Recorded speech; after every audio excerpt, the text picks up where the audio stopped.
This page is the vibrant cover of Beep MegaDrive magazine from November 1993. It features iconic characters like Sonic the Hedgehog, alongside Alice from Phantasy Star, a wizard likely related to Shining Force, and a turtle-like creature promoting Mega CD titles. The main headlines announce a Shining Force 2 Adventure Guide special as a bundled supplement. The magazine covers a range of games including Techno Super Ball, Dino Brothers 2, Castlevania, Bloodlines, listed as Vampire Killer, and TMNT, Tournament Fighters. There's a Mega CD feature highlighting games such as Thunderhawk, The Story of the Dream Palace, The Record of Lodos War, listed as Arslan Senki, Might and Magic 2i, and Yurun Quest. A major special feature focuses on the revolutionary 3D and CG graphics in current arcade games, specifically mentioning Virtua Fighter, Daytona USA, as one, and Ridge Racer. There's also an urgent report teasing Sega's upcoming hardware, hinting at the Sega Saturn.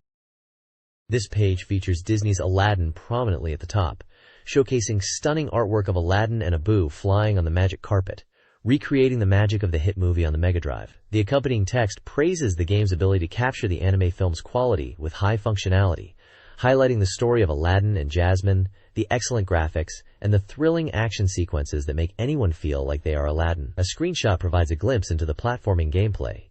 Below this main feature, two other solid titles are spotlighted. Columns 2-1, Showdown, Column World is presented, featuring Sonic alongside the game's logo. This entry in the classic puzzle series supports multiplayer for up to 5 players using the Sega Tap, taking the addictive gem-matching action to a competitive level. Lastly, Party Quiz Mega Q is shown, a lively quiz game that brings the feel of a TV quiz show to the Mega Drive, perfect for gathering friends for a fun challenge. Release dates and prices for columns 2i and Party Quiz Mega Q are also listed. This page leads with a prominent feature on Disney's Aladdin for the Mega Drive. The article highlights this as a long-awaited super real action game, scheduled for release on November 12th at 7,800 yen. Screenshots showcase the vibrant platforming action the game is known for, capturing the look and feel of the beloved animated film. Below this, the page transitions to the monstrous battles of King of the Monsters. Described as a shocking battle of giant monsters deciding the strongest, the game pits 4 massive creatures against each other in a ruined city. The screenshots show the signature isometric view of the chaotic urban combat. King of the Monsters is listed with a release date of October 15th and priced at 8,800 yen. Finally, there's a small feature on the Sega Mega Drive 2 console itself. It's promoted as a compact, high-performance 16-bit machine, available now for 12,800 yen. This page focuses on 2 significant Sega CD releases. At the top is a feature on the controversial interactive movie, Night Trap, described as virtual cinema software. It highlights the live-action video footage used to tell the story of 5 girls facing danger at a lakeside villa, tasking the player with using traps to protect them. This game was notable for its full-motion video presentation and suspenseful plot, scheduled for release on November 19th. Below, the page introduces the heroic legend of Arslan, a fantasy simulation game for Sega CD. Based on the popular series, it promises a grand story brought to life through full animation, immersing players in the battles of Prince Arslan. The game is set for release on October 29th. The bottom of the page provides contact information for Sega Enterprise's customer service and promotes the Sega Joy telephone hotline, offering information about new game software directly from Sega. This page features 2 interesting Sega CD titles and showcases Sega's hardware lineup. At the top, we see a feature on Toei, or Mansion of Dreams, touted as a versus RAR experience and virtual cinema game. It creates a fantastical yet eerie atmosphere within a mysterious mansion, where players must use their perception of the visuals and sound to unravel the secrets in this unique adventure game, set for a December release at 7,800 yen. The lower half highlights Dark Wizard, a Sega CD exclusive strategy RPG. This title presents a grand narrative where players decide if darkness or light will save the world. It blends a deep story with strategic gameplay, enhanced by full animation sequences, promising a novel RPG experience. Dark Wizard is scheduled to arrive on November 12th for 6,800 yen. The bottom of the page showcases the hardware necessary to enjoy these titles, featuring the compact Mega Drive 2 console, the Mega CD 2 attachment, and the Victor Wonder Mega RGM2, an integrated system with a cordless controller, listing their current prices.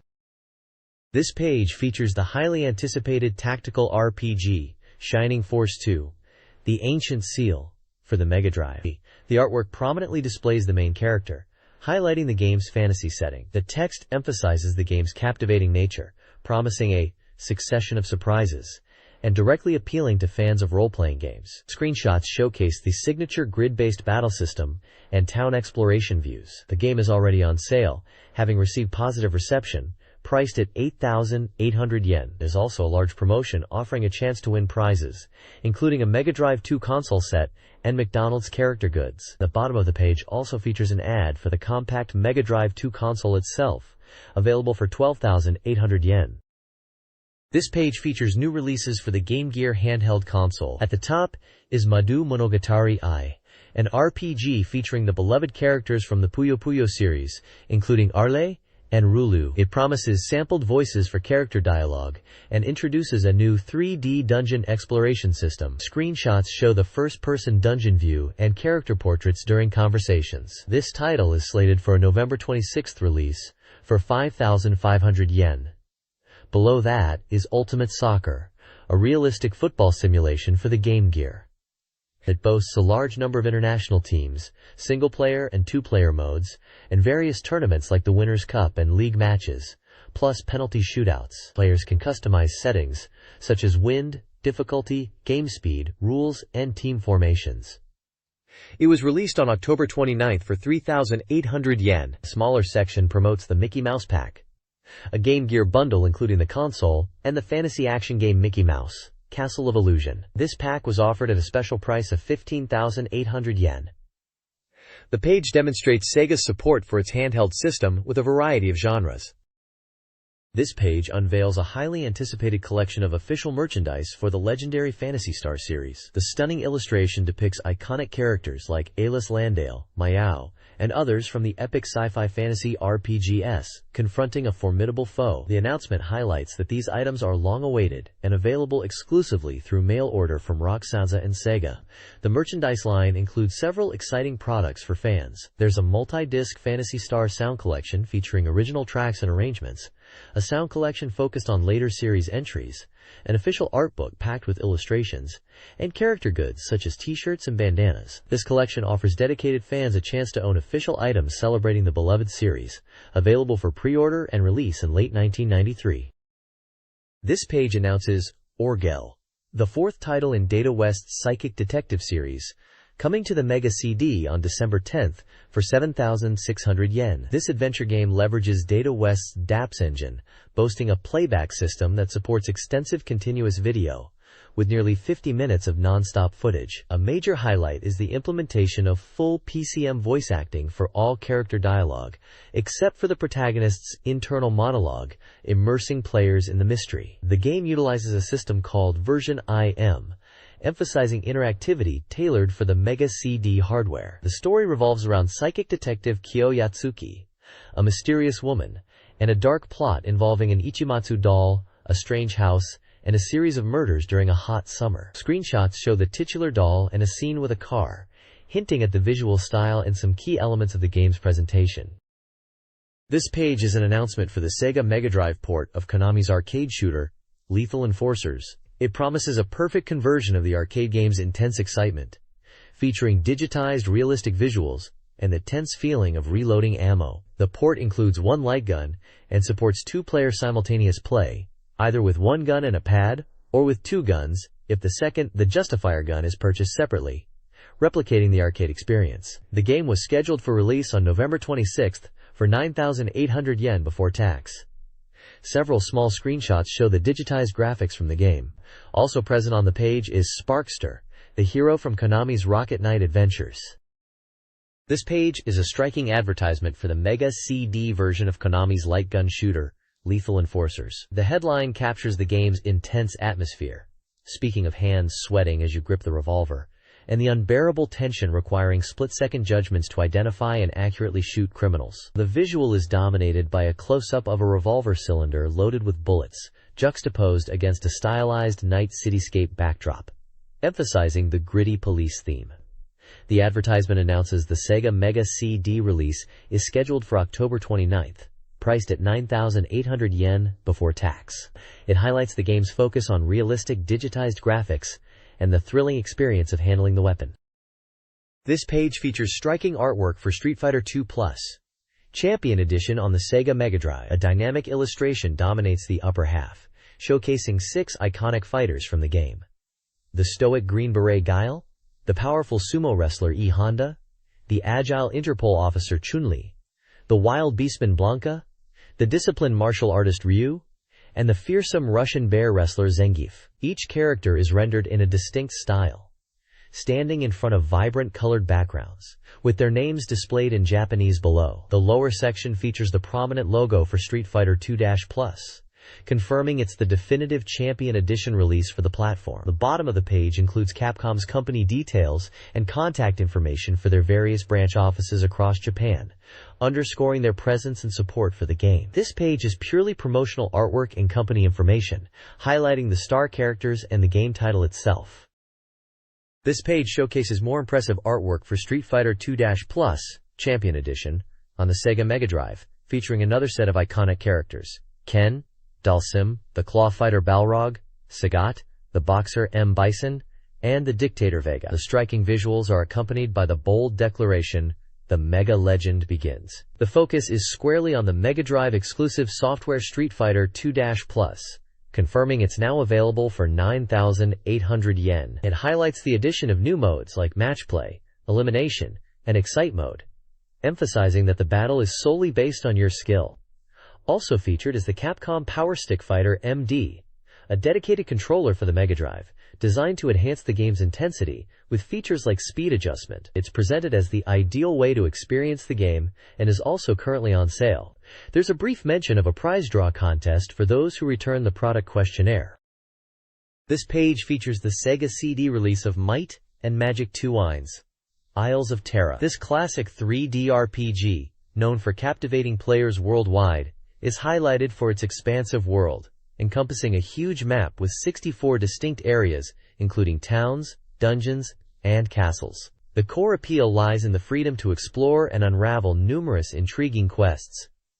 Adventurers looking for a deep challenge are urged to take on this massive world. The screenshots offer a glimpse into the game's interface, showing the character party setup and perhaps a dungeon or encounter scene. The page also notes compatibility with peripherals, like the Sega Mouse and Fighting Pad 6B, as well as the backup RAM cartridge, all sold separately, indicating options for enhanced play and saving progress. At the time of this publication, the release date and price were still undecided. This page features a preview for Dyna Brothers 2, an ecological active simulation game for the Sega Mega Drive. The page showcases vibrant cartoon dinosaurs, including a blue one holding an egg, an orange triceratops, a blue pterodactyl, a purple dinosaur, and a green stegosaurus, against a backdrop of the game's logo. Screenshots display the top-down strategic gameplay view, where players manage units on a map. The game promises a dynamic, real-time simulation of an ecosystem, featuring natural events like food chains, seasonal changes, volcanoes, and environmental destruction. Players raise dinosaurs that are said to behave with artificial intelligence, acting on their own volition as if truly alive, engaging in activities like eating, laying eggs, and battling. Powerful magic and diverse natural disasters, such as lightning, storms, earthquakes, meteors, and tidal waves, can also be unleashed. The content highlights various modes, including a story mode with an enjoyable drama, a beginner-friendly training mode that requires no instructions, and 2 player battles. The page boasts that the game is significantly more interesting than its predecessor, claiming a 9.4 times improvement. It is set for a November release at a tentative price of 8,800 yen on a 16 megabyte cartridge. This page features an advertisement for the game's SIL feed on the Mega CD system. The page showcases the game's distinctive visual style, featuring a detailed rendering of the main spaceship against a cosmic backdrop. SIL feed is highlighted as a fusion of the immersive power of 3D CG and the excellence of vertical scrolling shooting. The advertisement emphasizes the game's technical achievements, including the realization of powerful CG visuals, high-quality background video exceeding standard resolutions, real-time polygon rendering for enemies and objects, precise collision detection, and synchronization with the background. It boasts high-speed processing achieved by leveraging the Mega CD's CPU and special hardware, enabling 15 frame per second background video and fast polygon rendering. Screenshots demonstrate the top-down vertical scrolling gameplay and the unique weapon select screen. Developed by Game Arts, Sylphid was on sale for a standard price of 8,800 yen. This page features a promotional advertisement for the game Eye of the Beholder, an official Advanced Dungeons & Dragons computer product for the Mega CD. The page prominently displays the game's title in both English and Japanese, set against striking artwork featuring a skeletal warrior wielding a large axe, surrounded by dark, oppressive visuals suggesting a dangerous dungeon environment. The text explains that the game is a port of the SSI fantasy RPG, based on the popular Forgotten Realms setting. The story centers on the city of Waterdeep, where players must investigate and eliminate the source of evil lurking beneath the city. The game boasts 12 floors of 3D dungeon exploration with real-time action, enhancing the tension. Key features highlighted include excellent operability with mouse support, music composed by Yuzo Koshiro, ancient, and Western-style visuals that contribute to the game's atmosphere. The use of Kydrom allows for floor-based loading, reducing stress. Screenshots illustrate the character generation process, the immersive first-person dungeon perspective, and the detailed character and inventory management screen. The game was scheduled for a near-future release, priced at 7,800 yen, excluding tax, published by Pony Canyon Inc.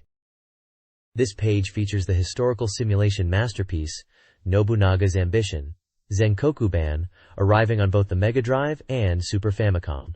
The spread highlights the game's return, celebrating its status as the origin of historical simulation games. The page showcases the Mega Drive game box prominently, featuring classic samurai artwork, including a depiction of Oda Nobunaga. The text emphasizes the game's simple yet deep gameplay, perfect for strategy enthusiasts. Key selling points for these versions include enhanced graphics, the addition of 2 new historical scenarios, and crucial mouse support for improved operability on the Mega Drive, making the game incredibly user-friendly. Small screenshots show familiar elements, the strategic map view of Japan divided into provinces, and a tactical battle screen displaying troops lined up for combat. The game is presented as a must-play for anyone interested in historical simulation games, with the headline proclaiming that the true pleasure of nation-building strategy is right here. Both the Mega Drive and Super Famicom versions were priced at 8,800 yen and were available with high praise. A super guide book and an original soundtrack CD were also promoted separately. This page showcases the debut of the long-awaited, full-fledged horse racing simulation game, Winning Post, from Koei. Available on both the Sega Mega CD and Super Famicom, the game promises the excitement of raising your own champion horse to conquer the world stage. Winning Post aims to be a realistic and dramatic simulation, covering everything from breeding and training horses to competing in races. It highlights the deep human drama surrounding the sport, and is presented as the peak of simulation gaming. Key features include races with up to 12 horses, the importance of acquiring strong bloodlines, options to buy betting tickets, and interactions with various characters in the racing world. The game even includes a glossary to help beginners understand horse racing terms.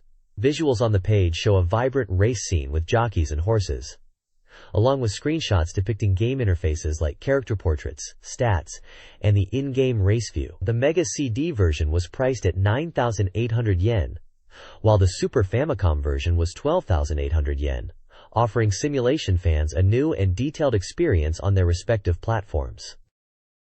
This page is an advertisement for the Tatsujin control pad for Mega Drive, featuring rapid fire and slow modes, and a Mega CD lens cleaner.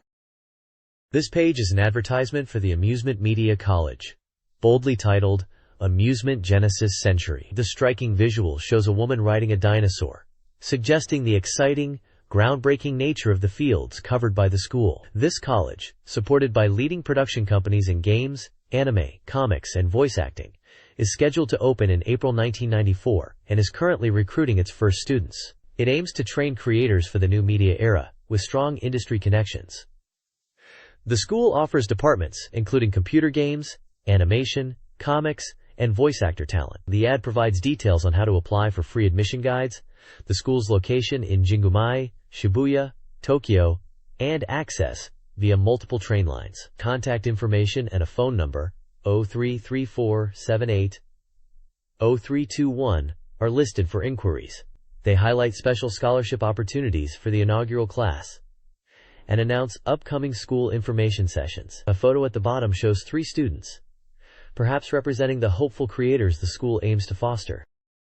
This page showcases the new Pioneer Laseractive system, arriving in the fall of 1993. It highlights the player's ability to experience real images, live sound, and unprecedented interactivity through Laserdisc and Crydrom-based games and software. The page features the CLDA 100 player and the PAX-1 Megald and PACN-1 Uldrum Squared packs, along with examples of interactive titles like Pyramid Patrol.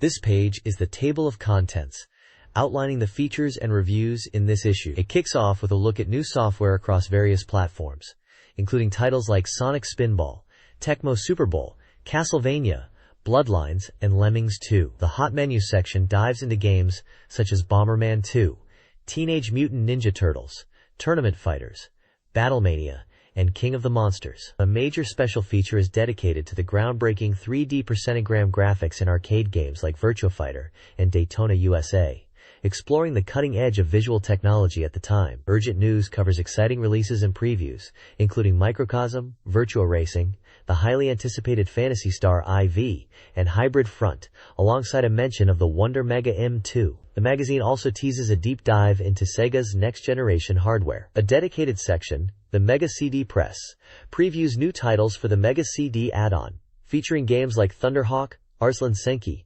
Orb of the Beholder, and Might and Magic 2i. The page concludes with a list of regular columns covering data, reader interactions, interviews, news, and communication from various developers like Konami. The screenshots show a 3D racing game, likely related to the arcade feature, and a scene from a turn-based RPG. This page dives into the sales rankings for the Mega Drive, Mega CD, and Game Gear, as well as the top arcade games. The analysis notes the market is strong heading into the autumn rush, with good software appearing on Mega CD and even surprising sales for the Wonder Mega M2, suggesting the platform is still going strong towards the end of the year. The software sales chart features Sylpheed topping the list, followed by Echo the Dolphin and the ever-popular Puyo Puyo. New releases like Kaio Flying Squadron and Konami's first original Mega Drive title, Rocket Knight Adventures, also make strong debuts. Established hits like Streets of Rage 2 and Shinobi 2-1. Return of the Ninja Master continue to sell well, showing the enduring popularity of quality titles.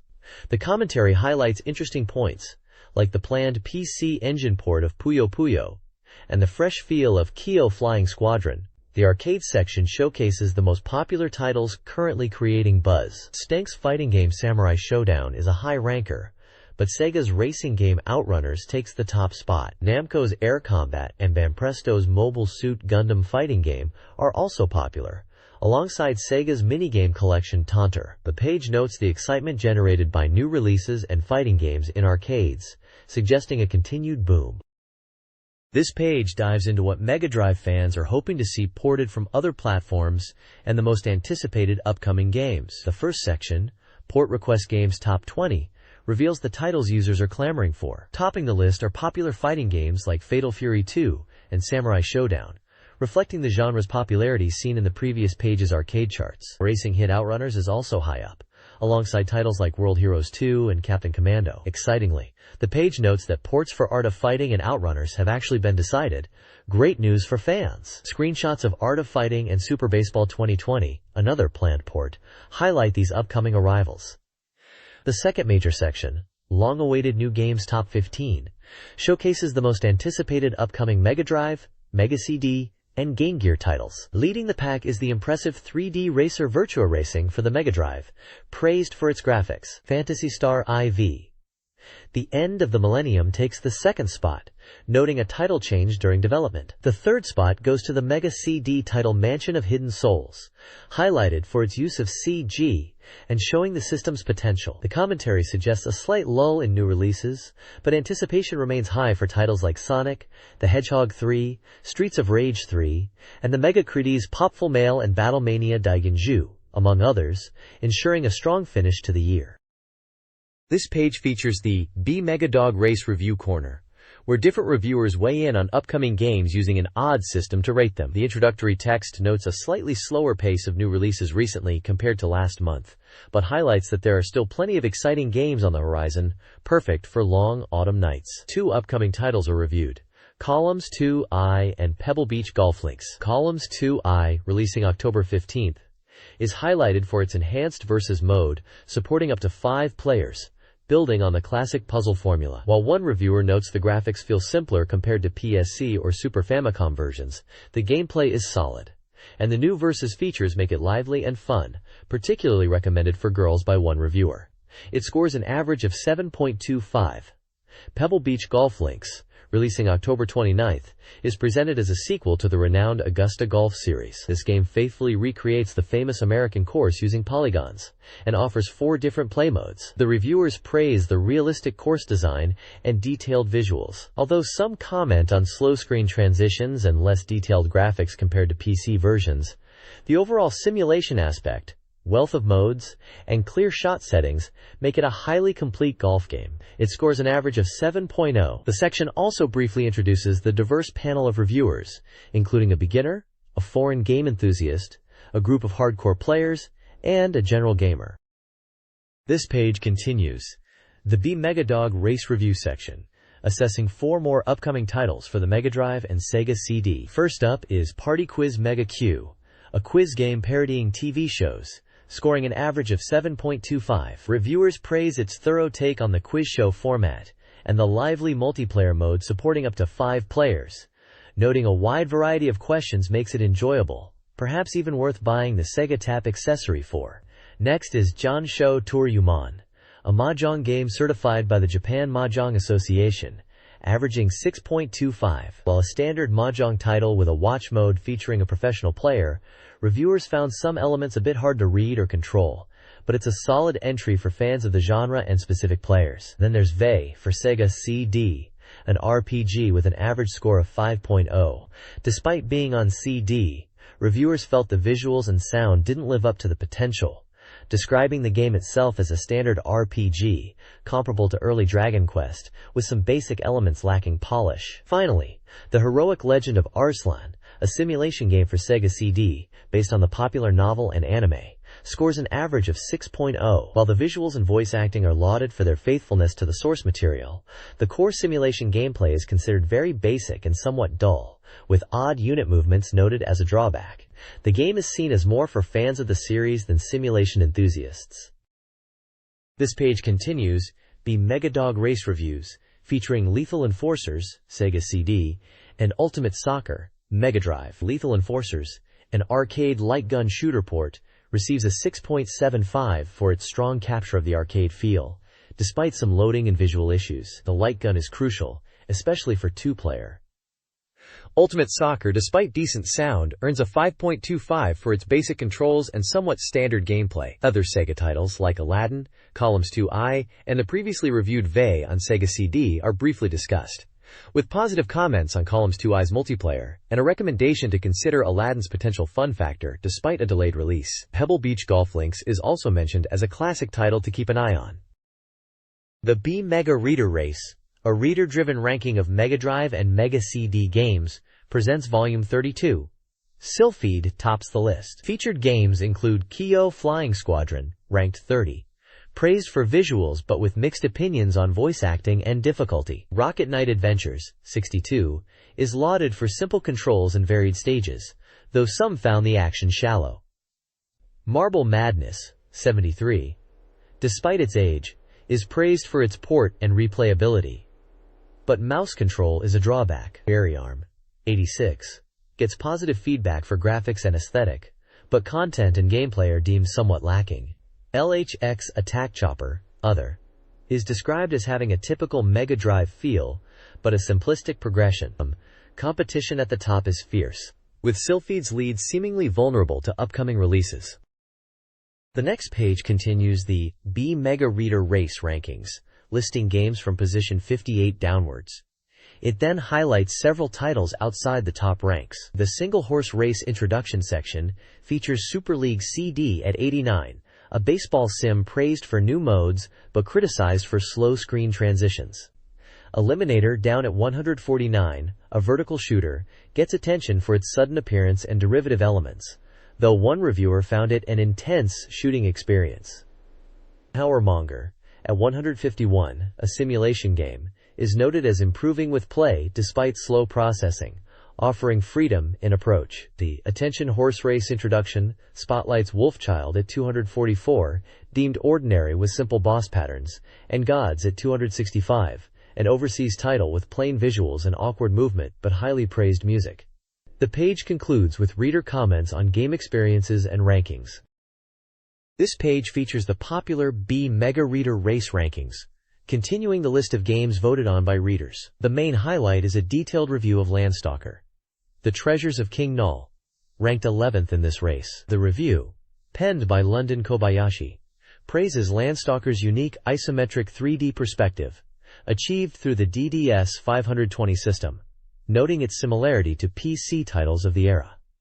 The reviewer points out that despite being marketed as an action RPG, the intricate traps and environmental puzzles make it feel more like an action puzzle game. They emphasize the challenging and complex nature of the dungeons and navigation, suggesting that mastering the game requires a true maniac dedication. Landstalker is celebrated for its high quality and impressive sales performance, being listed as a top-selling Sega title. Reader feedback is also included, discussing aspects like difficulty and the game's ending. Additionally, the page continues the list of games in the Mega Reader Race rankings, showing titles and their scores from position 130 downwards, reflecting the ongoing reader poll results.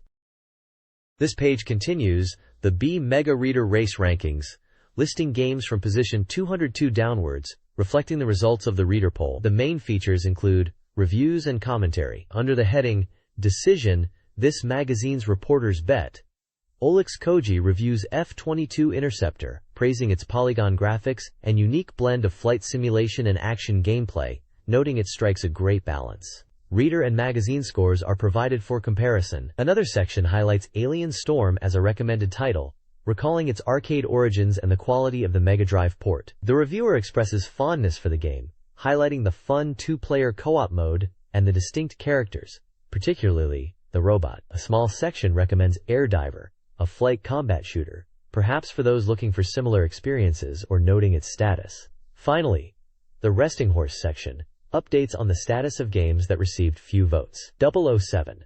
Deadly Fight, likely the game released internationally as 007. The Duel is noted as being inactive in the poll, with the reviewer wondering if and when it might see renewed interest. This page presents an urgent analysis regarding the impact of new hardware announcements from Sega and Nintendo. A graph tracks the average reader scores for Mega Drive and Super Famicom software over several years, illustrating market trends leading up to this point. A main article discusses the reactions to the new machines, highlighting the complex feelings of users and the potential implications for current software availability and the ongoing console war. The page continues the Mega Reader Race rankings, listing games from position 274 downwards, showing their genre and average reader score. Commentary notes the volatility of the current rankings and the expected intensity of the competition. 2 reader contests are featured. One where participants guess the debut ranking of Sonic CD, shown with a screenshot, and another asking readers to predict the initial average score for Shining Force 2, also accompanied by a screenshot. There is also an invitation for readers to join the ranking participation. This page delivers an urgent special report diving into the details of Sega's next-generation hardware, spurred by reports of a partnership with Hitachi. The article discusses the console, codenamed Saturn, highlighting its predicted technical prowess and comparing it to competing machines like the 3DO and the recently announced Nintendo 64. Key specifications revealed or speculated upon include a 32-bit RISC CPU designed by Hitachi, multiple DSP chips for enhanced processing, and support for both Kydrom and cartridge software. A standout feature is the rumored 4x speed Kydrom drive, coupled with a rewritable Kydrom capability, allowing for data saving and editing, a first for a home console. The graphics capabilities are expected to be significant, supporting 16.77 million colors, texture mapping, garage shading, and polygon processing, with a performance level said to exceed Sega's own System 32 arcade board, used in games like Rad Mobile. Sound is noted as 32 channels of PCM digital audio. While the design is predicted to be compact with a pop-up CD player and cartridge slot, the report notes that details like the controller are unknown. Excitingly, the report also suggests the possibility of arcade ports like Virtua Fighter making their way to the console, signaling a significant leap in home gaming performance. The article conveys anticipation for this powerful new machine, even while noting that specs are not fully confirmed. This page provides an urgent special report continuing the discussion on Sega's anticipated next-generation hardware. It reveals the main CPU is a Hitachi-made 32-bit RISC chip, identified visually as the ESH7034. The console is described as a game-centric machine leveraging Sega's arcade expertise, capable of polygon processing, texture mapping, and garage shading, making arcade ports like Virtua Fighter and Daytona USA, shown in screenshots, possible. Dozens of titles are already in development, with a launch lineup of over 10 titles expected. Potential features like support for 16:9 widescreen TVs, MPEG video, and communication capabilities are under consideration. Crucially, the report states the new hardware will not have backward compatibility with MegaDrive or Mega CD software. However, Sega plans to continue supporting and releasing strong software for the existing 16-bit systems, forecasting significant title counts for both the Mega Drive and Mega CD, including games like Virtua Racing, Sonic the Hedgehog 3, and Record of Lodoss War, alongside arcade ports like Outrunners and a full-motion video race title for the Mega CD. Speculative pricing suggests a CD model under 50,000 yen. The strategy is to have different lineups for the new and existing hardware. This page delves into the details of Sega's new hardware, confirming the CPU and lack of backward compatibility, while highlighting continued support for the Mega Drive. This page shifts gears to look at Sega's marketing efforts, specifically reviewing recent TV commercials for Mega Drive and Mega CD titles. It's the B-Mega CM Detective Team segment, which expresses admiration for Sega's commercials. The first commercial highlighted is for Street Fighter II Plus, known internationally as Street Fighter II Champion Edition, focusing on the character Balrog, Vega in the US, Europe. The CM depicts various scenes, from a dramatic opening door sequence to Balrog's masked appearance and signature claw, culminating in game footage.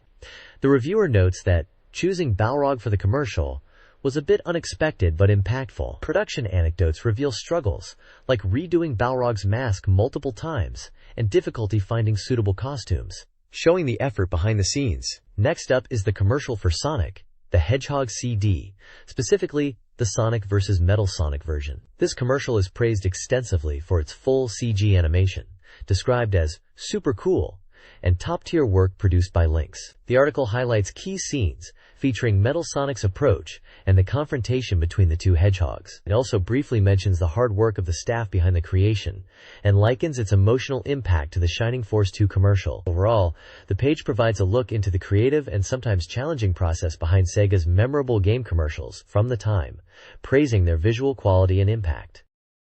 The next page shifts focus from commercials to real-world racing, with the Be Mega Racing Freak Volume 6 feature, covering the Suzuka 1000 km race held on August 28th and 29th.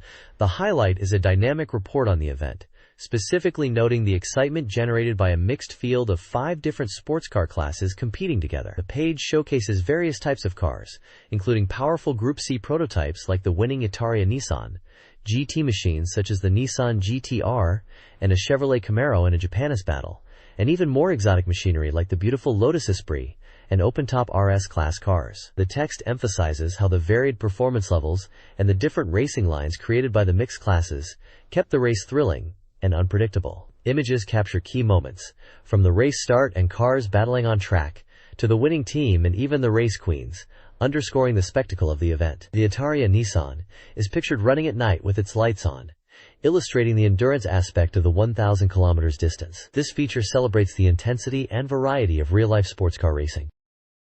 This page features an interview with singer Rie Sugimoto under the Heartbeat Interview banner. The interview covers various topics, including her childhood aspirations to be a doctor, her current interests, and her thoughts on her music. A prominent vertical text block highlights her strong satisfaction with every track on her latest album. The album, titled Be Natural, is showcased with its cover art and release details. Additionally, the page delves into her experience playing the fantasy simulation role-playing game, Warsong, known as Langrisser in Japan. Screenshots from the game illustrate her session. She discusses playing the game, her initial difficulties, and her eventual enjoyment of the strategic elements and character development, expressing a desire to play the next installment. The page also includes a profile section with biographical details and a promotional giveaway for a signed CD. This page delivers the latest BeepMD news and information, starting with a must-have CD release for the critically acclaimed Gunstar Heroes, featuring tracks by a lineup of impressive artists known for their work on various projects, including Nazo Squared Project and Square. On the hardware front, there's news of a new terminal unit for the Mega Drive 2 from Denpa Shinbunsha, promising sharper visuals, and a TV shield designed to protect your eyes during extended gaming sessions. Excitingly, Sega is running promotions, including a giveaway of Jurassic Park for Mega Drive and Game Gear to celebrate its massive success in the US, and a Max Super Chance event at McDonald's aimed at bringing Mega Drive users together. The magazine is also seeking special correspondence for its French sister publication, offering readers a unique opportunity. The new release section rounds things out, highlighting a range of new media. This includes several music crods from popular Japanese artists like Miyuki Nakajima and Yuki Nishimura, the soundtrack for the movie Bono Bono, and an anime adaptation of the fighting game Fatal Fury 2. There's also a new book detailing everything about the laser-active multimedia player. Overall, it's a packed page with announcements covering games, hardware, media, and community events. This page brings massive news, with a special report announcing the Sega Mega Drive port of Skunk's popular fighting game, Art of Fighting. Following the previous successful Neo Geo ports of Fatal Fury and King of the Monsters, this marks the third major fighting game making its way to the platform. The page features dynamic artwork of the main characters, Ryo Sakazaki and Robert Garcia, alongside screenshots showcasing the game's signature zoom action, powerful special moves like the Hadoken-like Kuken, and unique bonus games such as the bottle-breaking and ice-splitting challenges used to power up your character. Details confirm the game is scheduled for a December release by Sega, priced at 8,800 yen on a 16-megabit cartridge. The write-up highlights the impressive visual fidelity of the port, noting that key techniques and visuals have been faithfully reproduced, despite the game only being about 60% complete at the time of printing. While zoom action wasn't confirmed for this specific build, there's excitement for the final product and the expectation of more Neo Geo fighting game ports to come, solidifying the Mega Drive's position as a fighting game powerhouse, especially heading into the year-end after Street Fighter 2-Plus.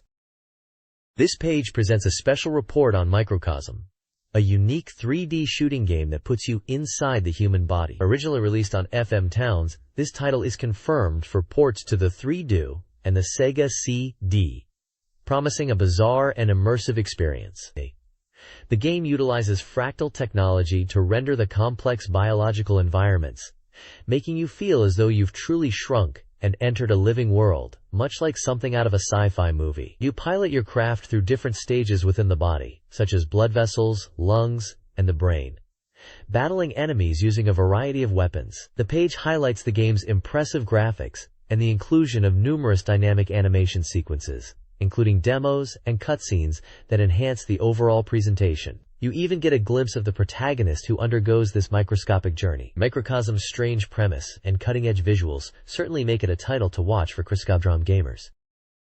This page provides the latest update on Virtua Racing for the Sega Genesis. It showcases the significant progress on the port, currently at 65% completion, and confirming the inclusion of a two-player simultaneous mode. The report highlights the successful reproduction of the arcade's impressive opening demo sequence, which will be shown from various dynamic camera angles. Beyond the demo, the page reveals that the medium and advanced courses are now complete. Screenshots showcase these tracks, featuring environmental details like the iconic Ferris wheel and complex turns, demonstrating the capabilities of the custom DSP chip used in the cartridge. The article notes the challenge and success in rendering over 400 polygons, pushing the limits of the DSP. Development is accelerating towards the 2P versus mode, with other modes like arcade, live, split-screen relay, and free run also planned. The developers are currently focused on balancing the opponent AI for the 15 rival cars.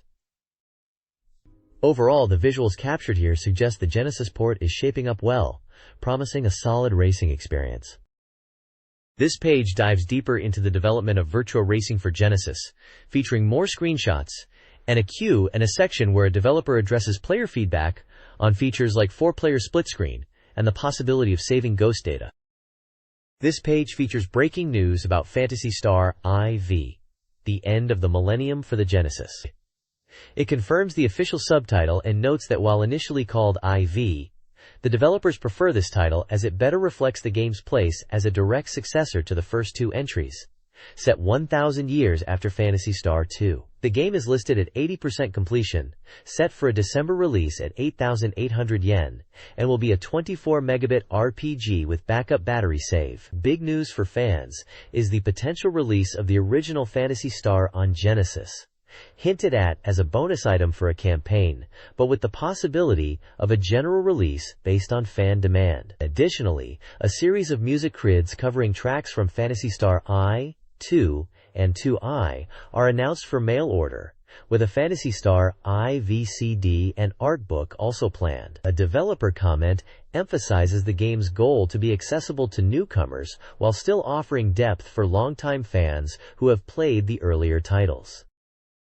The next page continues the coverage of Phantasy Star IV, The End of the Millennium. Following up on the setup from the previous issue about the monster subjugation request at the Academy, this page dives straight into the action as the party infiltrates the underground area. They are joined by Han, an assistant at the Academy who is suspicious of the recent monster outbreaks. Han requests 100 Meseta to join, which Rika is quite firm about, highlighting her character. Han is introduced as a utility tool user, whose skills benefit the party by increasing critical hit chance and lowering enemy attack, making him a valuable addition despite being level 1. The dungeon is a 3-level maze, primarily populated by 2 types of enemies: the leg-like Xanafargo and the stronger 2-headed Zonebolt. Treasure chests are scattered throughout, so exploration is rewarded. The main goal is to reach the deepest level and confront the source of the monster activity, the boss, Ignore Nova. This boss is notorious for splitting and continuously spawning regular enemies, requiring the party to focus their damage on the main boss to win. After defeating the boss, the party discovers mysterious capsules in the deepest part of the dungeon, raising questions about their nature and potential connection to the events. The page ends with the party deciding to report back to the headmaster with their findings, hinting at a deeper conspiracy behind the monster troubles. This page features a special report on the Hybrid front, a new futuristic science fiction simulation game heading to the Mega Drive. The game is described as an SLG, where you gather characters and units to confront a mysterious enemy force and unravel the game's secrets. The core system is based on Sega's Advanced Strategy series. A major highlight is the impressive staff behind the game. The scenario is supervised by acclaimed SF writer Noda Shoji. The mechanic designs are handled by illustrator Aoi Kunio, and the character designs are the work of Suemi Jun, renowned for their distinctive style in titles like the Wizardry series. The page showcases several character illustrations by Suemi Jun, including the main characters Shirilla, Peter Kane, and Gen Getsugeno Ju, alongside other supporting figures like Simon Ku and Jin Nuer. The screenshots provide a glimpse of the game's tactical gameplay and futuristic vehicle designs. Release details like the price and exact date are still undecided, but the report promises more information next month. This page kicks off a new release scramble, catching up on the latest software heading to the Mega Drive. It highlights several upcoming titles, including Sonic Spinball and Tecmo Super Bowl. The Sonic Spinball section focuses on the high-speed pinball action awaited by fans. New screenshots showcase various tables with a distinct Sonic flavor, featuring Dr. Robotnik prominently within the layouts. While different from the traditional platforming series, it promises Sonic-style action within a pinball framework. The game is noted as being developed in America and is scheduled for a November release. Next up is Tecmo Super Bowl, hailed as a masterpiece making its way to the Mega Drive. This American football game, popular on the Famicom, arrives with the latest 1993 season data. It features player switching and retains the easy-to-learn rules, making it accessible. The page praises the visuals and the timing of the cutscenes, showcasing screenshots of the on-field action and close-up moments. This sports title is set for release on November 26th. This page continues the new release scramble, delving into more exciting, upcoming Mega Drive software. First up is Yu Yu Hakusho Gaiden, an adventure game nearing release, currently at 40% completion. Fans will be pleased, as the story unfolds through the perspectives of the 4 popular main characters, each embarking on different quests. Screenshots showcase key moments and characters from the series, including confrontation with formidable foes like Toguro. Next is Dragon's Revenge, a pinball title from Tengen that's fully completed and ready to go. Described as well-made and comparable to previous pinball games, it features detailed, fantastical backgrounds, satisfying ball impacts, and distinctive sound effects. The screenshots reveal richly designed tables, filled with mythological creatures and settings, and the game supports 2 players alternating turns. Finally, Awesome Possum is highlighted. The Japanese version is now complete and ready for release. This action game encourages environmental awareness and even includes quiz elements. Screenshots show the titular character in vibrant levels and confirm the game's completion status with a confident "OK" stamp. It promises varied action gameplay. The next page continues the new release Scramble, highlighting more diverse titles for the Mega Drive. First up is the comedic action game Space Funky Bob, now 100% complete, from EA Victor, featuring a humorous robot protagonist with funny movements. Next, Super Baseball 2020 is a futuristic sports game being ported from Neo Geo, known for its wild rules including landmines and bizarre fielding mechanics. The Airline Simulation Air Management 2 is nearing completion at 90%, promising deeper realism and expanded content, aiming to make your company #1 globally. Finally, Lemmings 2, the sequel to the puzzle hit, is coming, offering more commands and a focus on playful fun, with potential Sega mouse support being considered. The page concludes with a section of miscellaneous new information, touching on upcoming arcade ports like Mad Stalker, the action game Technoclash, Acclaim bringing Mortal Kombat to Game Gear and possibly Mega Drive, and the long-awaited release of Metal Fang. It also features an illustration for the upcoming Monster World IV. The magazine notes that despite new hardware announcements, the Mega Drive continues to see a lively stream of new releases and ports.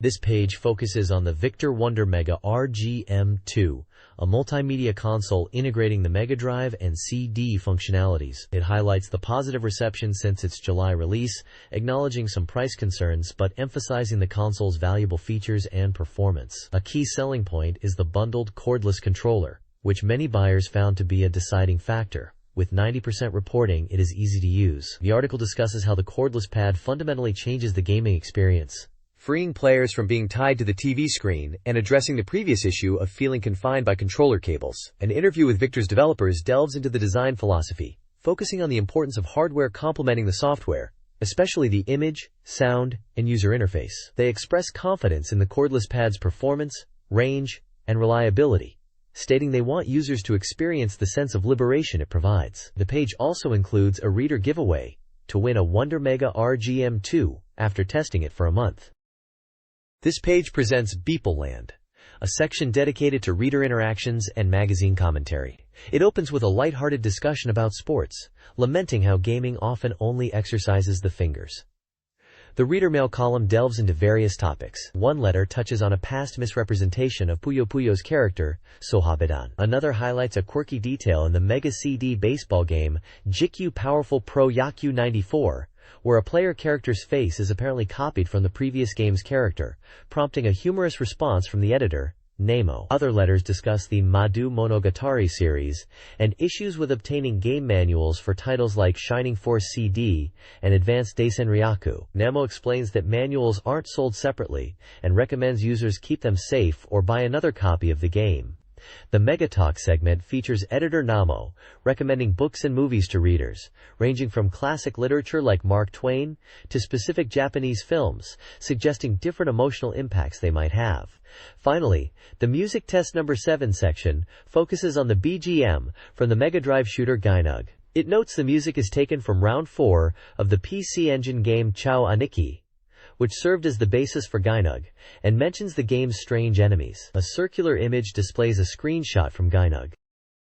This page continues the reader interaction section, leading with a scoop about recording the spectator count in the game world, showing a screenshot from Final Fight with a high score, and a comment about preferring Joe over Ryu. There's also a section titled MD that discusses various rumors and observations, including a band name change, a detail seen in Super Monaco GP2 graphics, and other industry tidbits, ending with the truth of the rumor. A small manga strip titled Totuzen Manga Woody-kun offers a brief comedic moment about interior design. Below, the BeepMD text references a previous discussion about a character's appearance from Golden Axe, likely Max. The main feature is Illustration City Part 1, showcasing reader-submitted artwork inspired by different games. These include fan art for Shining Force, Rocket Knight Adventures, Battlemania, Landstalker, 3x3 Eyes, and Lethal Enforcers, each with a brief caption from the contributor. The page is a vibrant mix of reader feedback, rumors, and creative expression centered around Mega Drive games. This page features the Utago Hiroba Corner, a special feature where readers submit their own lyrics set to the music of various games. We see submissions like lyrics for the Jewel Masters theme, Fish Out of Water from Beyond Oasis, titled The Spirit's Hero, detailing the protagonist's power and quest. There are also lyrics for the stage clear music from Sword of Sodan, called Warriors High. Another entry, Alright, Street Fighter II Plus, uses the opening theme music from the Sega CD game Yumimi Mix to express excitement for the release of Street Fighter II Champion Edition on Mega Drive, referencing speed and other console versions. A small manga strip by Yura-san focuses on Desert Strike, depicting characters in the helicopter cockpit. The information section covers various community happenings and reader submissions. It includes Mega Talk with general gossip and tips, another Scoop call for finding unusual items, and a section explicitly requesting reader-submitted lyrics for Mega Drive game music, which is the core of the Utago Hiroba feature. There's also a call for illustration submissions, and a section celebrating dedicated Mega Drive fans. Finally, the Jukin Present Corner announces this month's prize, a set of Electro Brain brand child-size gloves and a badge, showing a boxing glove keychain and a badge with a face on it. The next winner announcement is set for the January issue. This page is packed with reader interaction, celebrating game music, art, and the Mega Drive community spirit. This page kicks off with this month's discussion, diving into the desire for better professional wrestling games on the Mega Drive. The sentiment is that while there are wrestling fans among users, the current Mega Drive offerings lack the depth, features, and excitement found elsewhere. Readers are clamoring for improvements like a 6-button control scheme, real wrestler names, more moves, and even highlight reels after matches, arguing that the current hardware should be capable of delivering this. The associated Mega Brews column suggests that moving to Kurdram would be ideal for wrestling games, allowing for the complex inputs needed, and enabling features like real wrestler entrance themes using CD audio. A section directly addresses Mr. Human, likely commenting on Human Entertainment's acclaimed Fire Pro Wrestling series, expressing hope for their future endeavors, especially regarding the Sega hardware. The page also features various reader letters under the BeepMD section, touching on a range of topics beyond just wrestling, including experiences with specific games, hardware purchases, and general thoughts on the Mega Drive and Game Gear. Finally, Illustration City Part 2 showcases reader-submitted artwork, featuring drawings related to games like Shining Forces and other popular characters, demonstrating the creative talent within the Mega Drive community. This page presents R's Voice, an open forum for Mega Drive users to express their candid thoughts on the gaming industry and specific titles. Readers share varied opinions, highlighting the significance of powerful game endings, with particular praise for the emotional conclusion of Phantasy Star II. Discussions also cover the quality of Tengen ports like Gauntlet and Marble Madness, the affordability of Mega Drive cartridges, and the importance of strong graphics and memorable music. Some contributors lament the perceived maniacal image of MD users and urge developers to better understand their fanbase. Specific games like Fatal Fury, Sonic the Hedgehog, Landstalker, and Echo the Dolphin receive shoutouts for their impactful moments or unique appeal. The section is complemented by fan artwork inspired by games such as Night Striker and Echo the Dolphin, showcasing the creativity within the community. The page also includes a call for more reader submissions and lists the winners of a software giveaway. This page features Sonic Communication, a message from Sonic Company, Limited, announcing the highly anticipated release of Shining Force 2. The article includes illustrations of characters like Sheila and Geralt. The President's message reflects on the journey of the Shining Force series, highlighting Shining Force 2 as the culmination of previous experience and the fourth entry in the franchise. It touches upon the challenges and intensity of development, acknowledging the hard work involved in bringing this massive project to completion. Following this, Hyde V's message offers a personal perspective, discussing favorite characters like Geralt and aspects of the gameplay. The author emphasizes the enjoyment derived from using various characters and exploring different strategies in the game. Overall, the page celebrates the launch of Shining Force 2 and provides insight into the development team's perspective and excitement. This page continues the focus on the highly anticipated Shining Force 2. The Sonic Communication section features a regular segment, Taguchi's Maxim Dojo, where developers discuss the just-completed game, touching on the music production and arrangement stages. A separate box highlights Q.E., a notable boss character from Shining Force 2, identified as a personal favorite by Taguchi Sosui. The Youth's Assertion section offers insights directly from the development team. Members involved in planning and graphics share their experiences working on Shining Force 2. They praise the game's impactful battle sequences and vast number of events, while also discussing their work on elements like map graphics, character portraits, chibi character designs, and magic effects, reflecting on the challenges and learning involved. Finally, a special reader contribution section titled Special showcases fan art submitted by readers from across Japan, all centered around the Shining Force series. These illustrations feature various characters and include references to Shining Force Gaiden, released internationally as Shining Force CD, and even express anticipation for Shining Force 2 Eyes, highlighting the strong fan base for the franchise.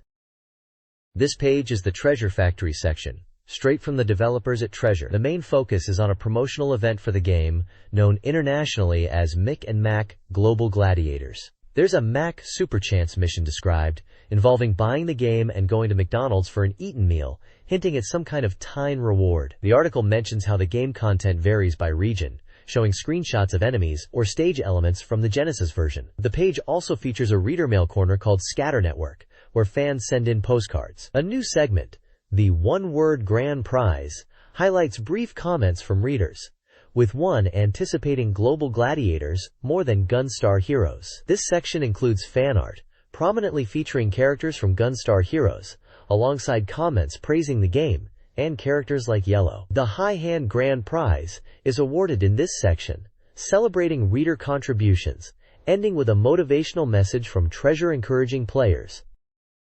This page features an industry lecture from Mr. Yuchi, offering advice on graphic design and game strategy, touching on tips for tackling elements found in games like Gunstar Heroes. A section is dedicated to Gunstar Heroes, noting its release and including artwork. We also get a review of Rocket Knight Adventures, praised for its exhilarating gameplay and unique attack mechanics, drawing comparisons to the 4-type series Wave Motion Gun. The page also includes conversational columns, like Minako and Tomoyo's Backstage Pass, discussing industry life, arcades like Ikebukuro Jigo, game testing, and featuring a small illustration.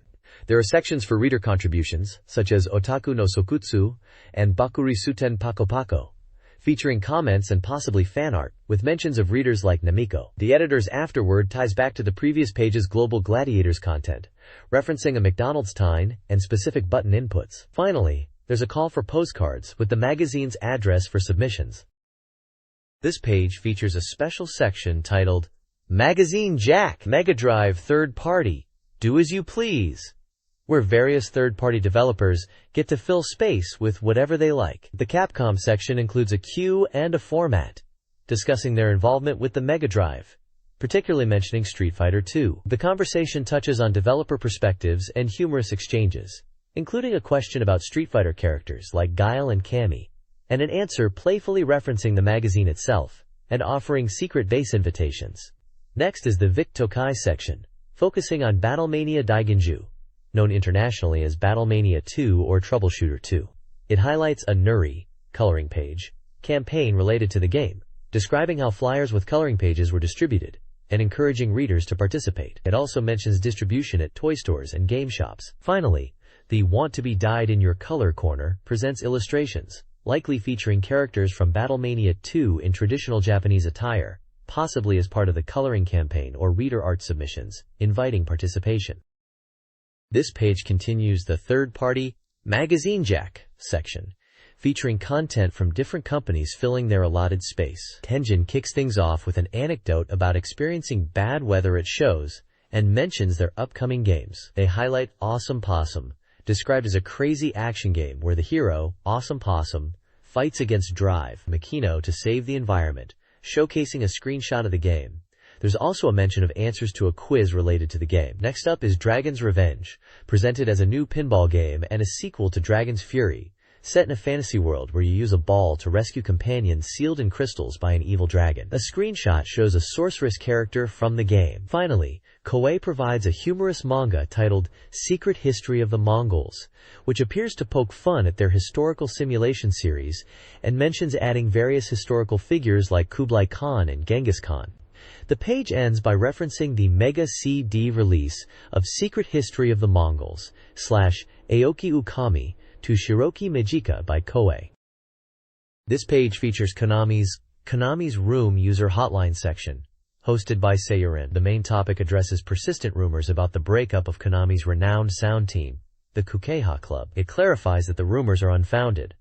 Rather than disbanding, the team is undergoing a member change aimed at fostering further musical development and growth. This section includes a photo of the Kukeha Club members, alongside voice actress Mariko Kuda, commemorating their last performance together in this configuration. The page also features a profile on Mariko Kuda, a prominent voice actress known for roles in various anime. It highlights her work with Konami, specifically mentioning her vocal contributions to game music, such as the theme song for the classic shooter Popsian Twinbee and the Super Famicom title Moryu Senki Madara 2, for which a soundtrack CD is being given away. Mariko shares her passion for singing and working with Konami. Finally, there's a section encouraging readers to send in requests, illustrations, or questions, and a brief look at a lottery drawing event featuring Konami's Sparkster mascot. This page is dedicated to Sega's tactical RPG masterpiece, Shining Force 2. It features vibrant artwork showcasing the game's diverse cast of characters, including the protagonist Bowie and his companions, highlighting a major characters gathering. The page is presented as an adventure guide special, designed to help players who are likely engrossed in the story, even losing sleep. It serves as a guide to further enhance their gameplay experience and encourage deeper engagement with the world of Shining Force 2. The accompanying text confirms the game is a Sega RPG, currently on sale for 8,800 yen. This page is part of the Adventure Guide special for Sega's epic tactical RPG, Shining Force 2, following the previous introduction of the game and its hero, Bowie. Here we see a detailed map of the Parmakia continent and Grand Seal Island, marking key locations central to the unfolding story. The map features points of interest like Grand Seal Castle, Galam Castle, villages such as Egress and Ribble, the Ancient Cave, the New Grand Seal Kingdom, and several other mysterious locations like the Cave of Darkness and the Temple of Taros. The guide picks up the narrative after the events on Grand Seal Island. Following the numbered locations on the map, the story begins from location 5, the New Grand Seal Kingdom, on the vast Parmakia continent. A recap of the previous events details the theft of jewels from the ancient cave by the creature Gizmo, which then possessed the king. Though that threat was dealt with, the previously allied kingdom of Galam suddenly invaded Grand Seal, capturing Princess Elasis and retreating into dark dimensions with the Galam king. Grand Seal was then devastated by a massive earthquake. Bowie and the Shining Force were forced to flee the island by ship, heading east towards the Parmakia continent. This guide will chronicle their adventures, battles, and key events from this critical turning point onwards, dedicating significant space to this new chapter. This page continues the adventure guide for Shining Force 2, detailing the immediate aftermath of escaping Grand Seal Island. Following the devastation and the Galam King's disappearance with Princess Elias, Bowie and the remaining Shining Force members successfully reached the Parmakia continent after a difficult sea voyage. Upon landing, the immediate task is revealed: rebuilding the Grand Seal Kingdom on this new land. Bowie's master, Astral, guides the effort, with the survivors using their ship as building material. While helping construct the new settlement, they learn that one worker is missing from the nearby quarry. This leads directly to the guide's focus on the first battle on Parmakia. Located at the quarry, Bowie's team encounters a group of Parmakia's native monsters. The guide emphasizes strategy for this initial engagement, advising players not to charge headfirst but to circle around a pond, stick together for mutual support, and utilize the terrain like forests and the quarry itself. The enemies include green oozes, goblins, hunter goblins, and witches, noting that while the first few enemy types might be weak, players should be cautious of the witches. This page sets the stage for the new adventure on the Parmakia continent, starting with rebuilding and the first steps into the unknown territory. The next page details the progression in Shining Force 2 following the rebuilding efforts. It reveals that a year has passed, and Grand Seal has been successfully re-established. Bowie and the other members of the force are now recognized as soldiers of the new kingdom, stationed in the impressive new castle. After exploring the castle and speaking with the king and Astral, the focus shifts back to the town, where a surprising event occurs: the appearance of Peter, a large talking bird and member of the Phoenix tribe. Peter explains his situation, and the new objective becomes clear: helping Peter return to his home on Pokémon Mountain. Before embarking on this journey, the guide emphasizes the importance of preparation, advising players to visit the town's weapon shop to upgrade their gear and stock up on healing items, as the selection of equipment has improved. The next destination is hinted to be a town located to the east of Grand Seal. This page covers a time skip, the rebuilt Grand Seal Kingdom, the recruitment of Peter the Phoenix, and preparations for the next quest. This page picks up right after the events in Grand Seal, guiding the player to the next objective, heading east to Pokémon Mountain for the first battle in this new region. The battle map shows the layout and enemy positions, which include familiar foes like goblins, bats, and green beasts, plus some tougher hunter goblins and witches. The guide suggests these enemies aren't too difficult if you maintain a good formation.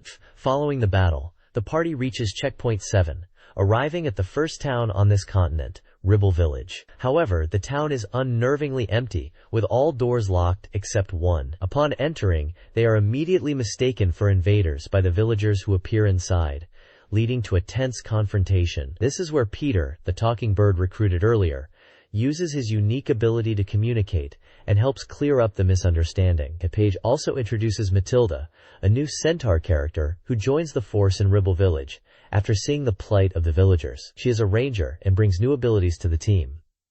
Finally, the guide highlights the updated weapon shop in Ribble Village, listing the available equipment. It notes that the selection is similar to Grand Seal's, but now includes daggers suitable for Peter and wooden arrows for Matilda, suggesting players should gear them up before proceeding. This page continues the journey in Shining Force 2, picking up after leaving Ribble Village and heading further east into new territory. Check 8 describes the initial battles in this region, noting they aren't overly difficult, especially with Matilda who can attack from a distance. The guide advises caution against magic attacks. The party reaches the eastern edge, finding not Pokémon Mountain immediately, but a mysterious cave entrance. The page then focuses on the battle within this dark cave. The darkness makes it hard to see, limiting visibility to just around your characters. The guide stresses checking enemy positions carefully before advancing, as foes can quickly close in. The main challenge here is a hobgoblin boss unit that must be defeated to proceed. Other enemies in the cave include hunter goblins, vampire bats, witches, and dark dwarves. The guide points out that dark dwarves hit hard and should be focused down. Check 9 details finally arriving at Pokémon Mountain after clearing the cave. A settlement, Poké Village, is found at the foot of the mountain. The guide initially thinks this is Peter's hometown, but learns Peter's real home is higher up the mountain. For now, the goal is to resupply at the village and talk to the inhabitants. Peter's ability to talk to monsters again proves useful here in communicating with the villagers, who are friendly. The immediate objective is to meet the village elder. This page continues the guide for Shining Force 2, detailing the events after arriving at Poké Village. Check 10 describes the village itself and the worrying news from the elder. The god Volcanon is apparently angered, causing constant earthquakes, adding to the mystery. An injured boy is found near the mountain entrance. A list of weapons available in the village shop is also provided. The guide then moves on to check 11, focusing on the path leading up Volcanon Mountain. This area is a battle map featuring new and formidable monsters, unlike any seen before. The section highlights specific tactical challenges, such as the strong Desmonk enemy, who can recover HP, making battles difficult. Advice is given to approach carefully and use multiple continuous attacks. The types of enemy units encountered in this battle are listed. Finally, the guide looks ahead, stating that after this battle, the party will finally reach Volcanon and potentially meet the god himself. This is presented as a significant step towards the ultimate goal of delivering Peter to the king in Grand Seal. This page continues the Shining Force 2 guide with check 12, titled, Finally Face Volcanon, and the guide details arriving at the Bird Kingdom, Bido Ukoku, after ascending the mountain.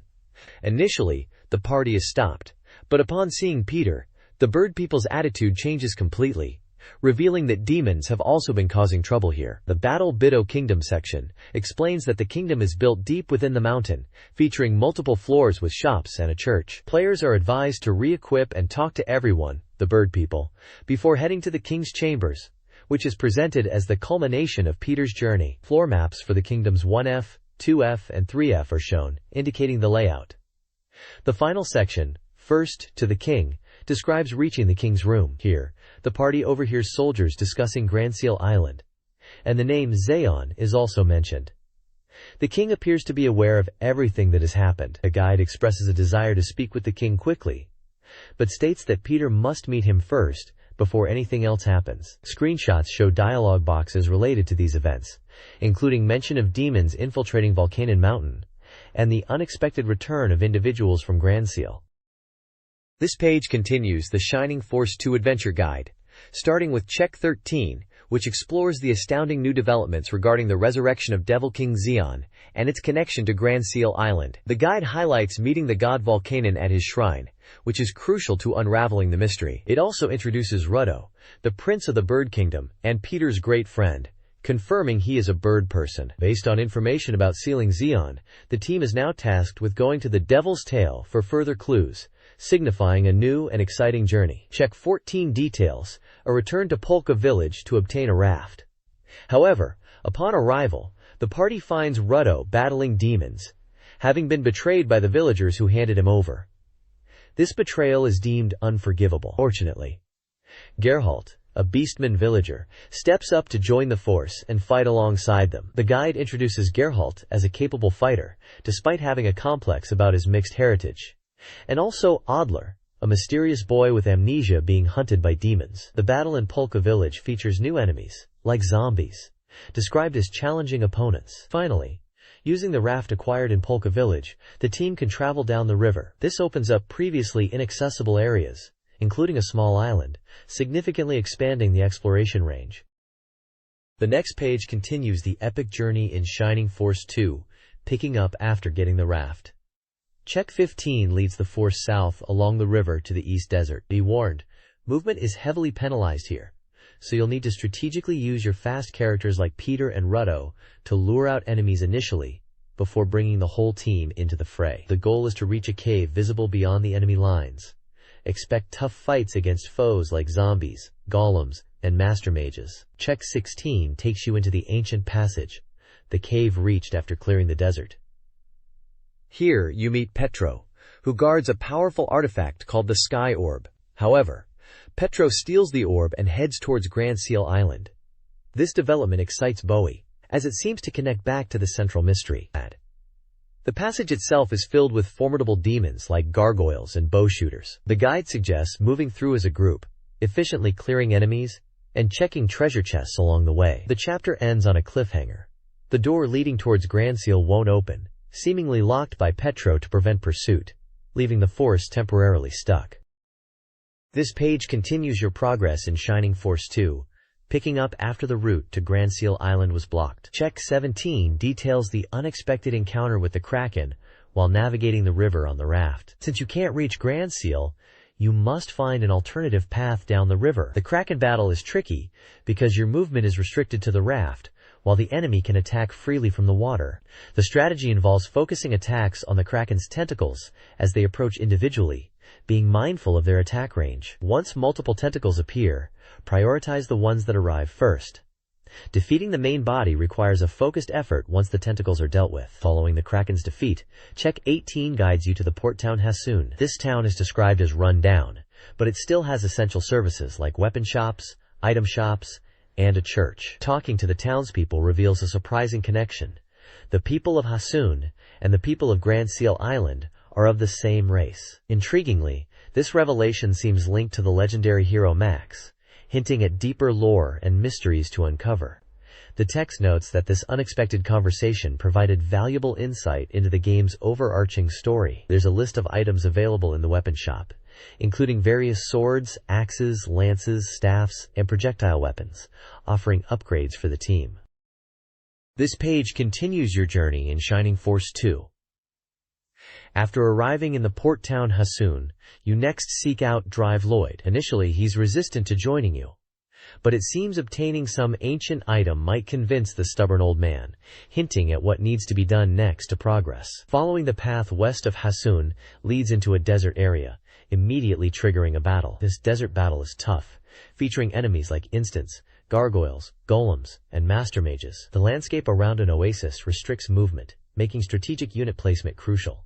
Focusing your attacks on enemies around the oasis seems like a good approach. The page also suggests that this point in the game is ideal for leveling up and promoting your characters to gain significant power boosts. Finally, After navigating the desert, you discover a forest leading to a shrine guarded by the giant Talos.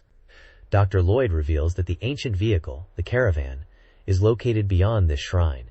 Defeating the formidable Talos is the final obstacle to reaching the caravan, which promises to open up new possibilities for the Shining Force. This page continues the journey in Shining Force 2, focusing on the crucial battle against Talos at his shrine. This fight is essential to acquiring the caravan needed for further travel. The page warns of enemies hidden behind pillars before reaching Talos himself. The main challenge is Talos, who hits hard and attacks twice per turn, even using a wide-range spark spell. A strategic tip is offered. Characters can hide behind the large pillars during Talos' attacks to avoid damage, making recovery items vital. The map shows the battle layout and initial enemy placements, including golems, gargoyles, and other units guarding the path. After defeating Talos, the page celebrates obtaining the caravan. With Dr. Lloyd now aboard, you return to Hassoon. Here, you encounter a new character, Mick, a centaur. The guide highlights Mick's potential, especially his high mobility on open ground, suggesting he's a valuable addition to the Force if trained well. Screenshots illustrate the boss battle, obtaining the caravan, and meeting Mick.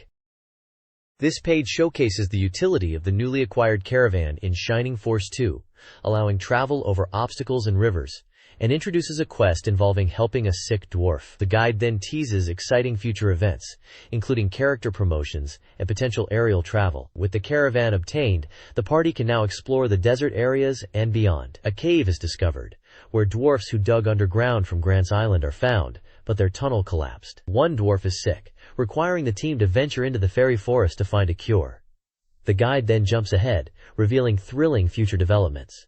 It shows Kazin after a character promotion, wielding a powerful critical hit ability that can instantly defeat enemies. Further glimpses reveal what appears to be the Nazca ship, suggesting the possibility of flying transport later in the game. Character portraits illustrate Kazin's transformation upon promotion. The article concludes by emphasizing that the adventure is far from over, with many dramatic moments and challenges, including the potential confrontation with Xeon, still to come. This page provides essential advice for playing Shining Force 2, offering tips on combat, character development, and exploration to gain an advantage. The article breaks down strategies for effective battling, emphasizing optimal unit placement with melee fighters protecting magic users and archers. It advises adapting formations based on terrain and prioritizing enemy magic users.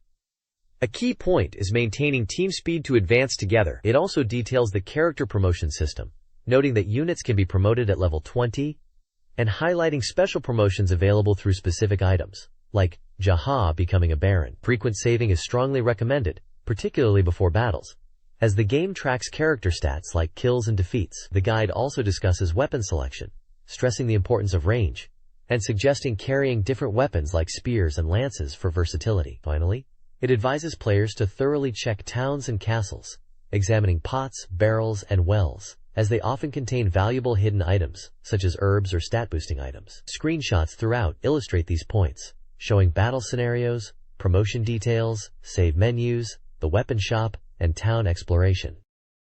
This page transitions from gameplay tips to highlight the broader media presence and production surrounding Shining Force 2. It announces the upcoming release of the Shining Force 2 Symphony Suite CD, featuring orchestral arrangements of the game's music. The article details the involvement of composer Motoaki Takenouchi and producer Isao Mizonoguchi, noting the extensive recording process for the 12-track album, which includes contributions from various artists, such as saxophonist Jake H. Conception. They express satisfaction with the final product, likening its grand sound to a major action film score. Below, the page discusses the game's television commercial campaign.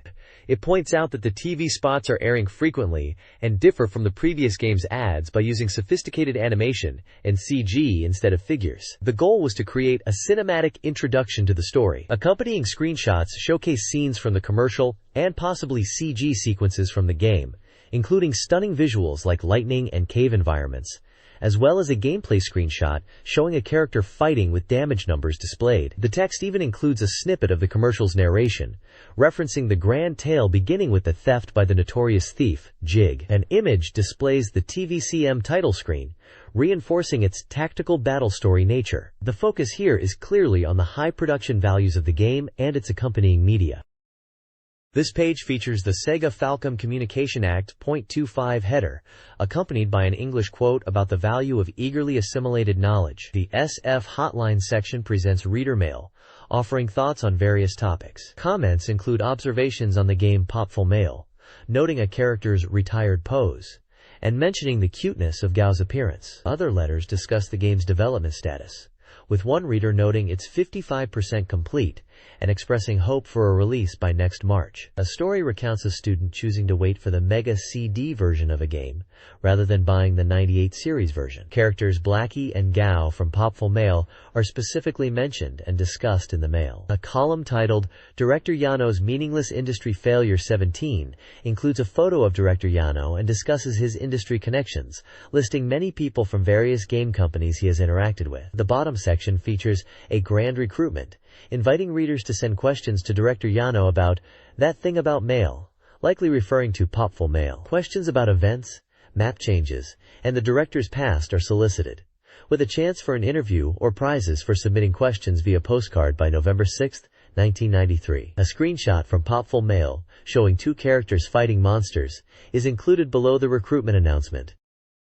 This page introduces the Santa Terminal Unit, a peripheral designed to improve the picture quality of your Sega Mega Drive. It highlights the unit's ability to deliver a clear, vibrant image, making small text appear much sharper.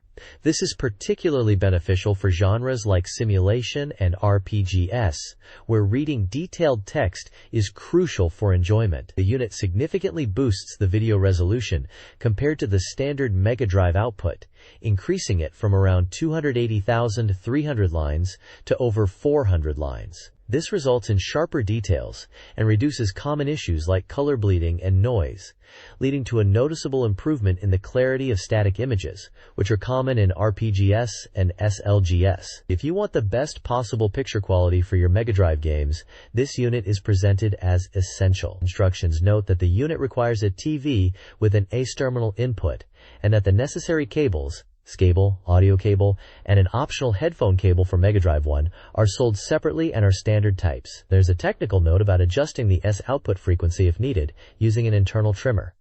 The unit is priced at 4,900 yen, excluding tax.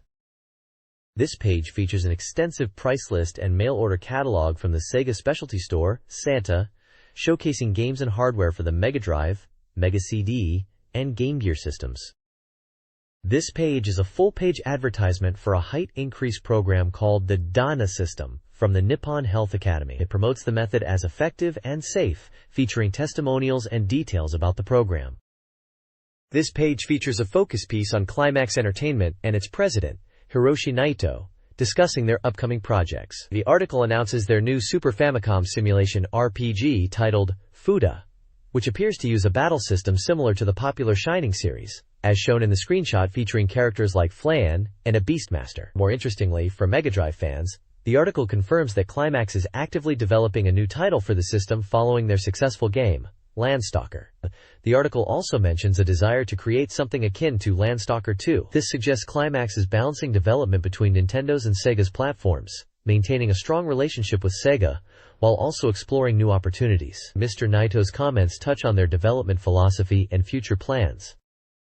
This page features the latest issue of the Nomiso Kone Kone Press newspaper, Volume 7, dated October 8, 1993, published by Compile. The main feature showcases the development staff behind Madu Monogatari I for the Game Gear, referred to here as GI. The team, including the planner, programmer, and character designer, share their thoughts. They express confidence that this Game Gear version surpasses the previous MSX2 and PC-98 ports. The programmer boasts about creating the strongest program for the series, while the character designer talks about drawing cute characters. A screenshot and character artwork from the game are also displayed. A short comic strip titled Great Chima's Great Days humorously depicts a gamer's frustrations, showing character Chima dealing with game releases and purchases. Finally, a major announcement is made. Puyo Puyo 2 puzzle is decided for release. This new puzzle game will feature an impressive 200 new puzzles, some contributed by fans. The editor mode is also significantly improved, allowing players to save multiple custom puzzles. a big step up from the single save slot in the previous game. The game is slated for a December release, with the article ending on a cliffhanger about whether the next issue will come out before the game itself. This page features the start of Jam Oji-san's passionate serial column, beginning with a reader's question about the future of the game market. Now that Nintendo has announced a 64-bit machine, and Sega has responded with news of their own new hardware. The main article discusses the impending third game hardware war, driven by the industry's move towards next-generation systems like 32-bit platforms, and Nintendo's announced 64-bit console. The author reflects on how Sega's Genesis managed to challenge Nintendo's prior market dominance, proving that competition is fierce.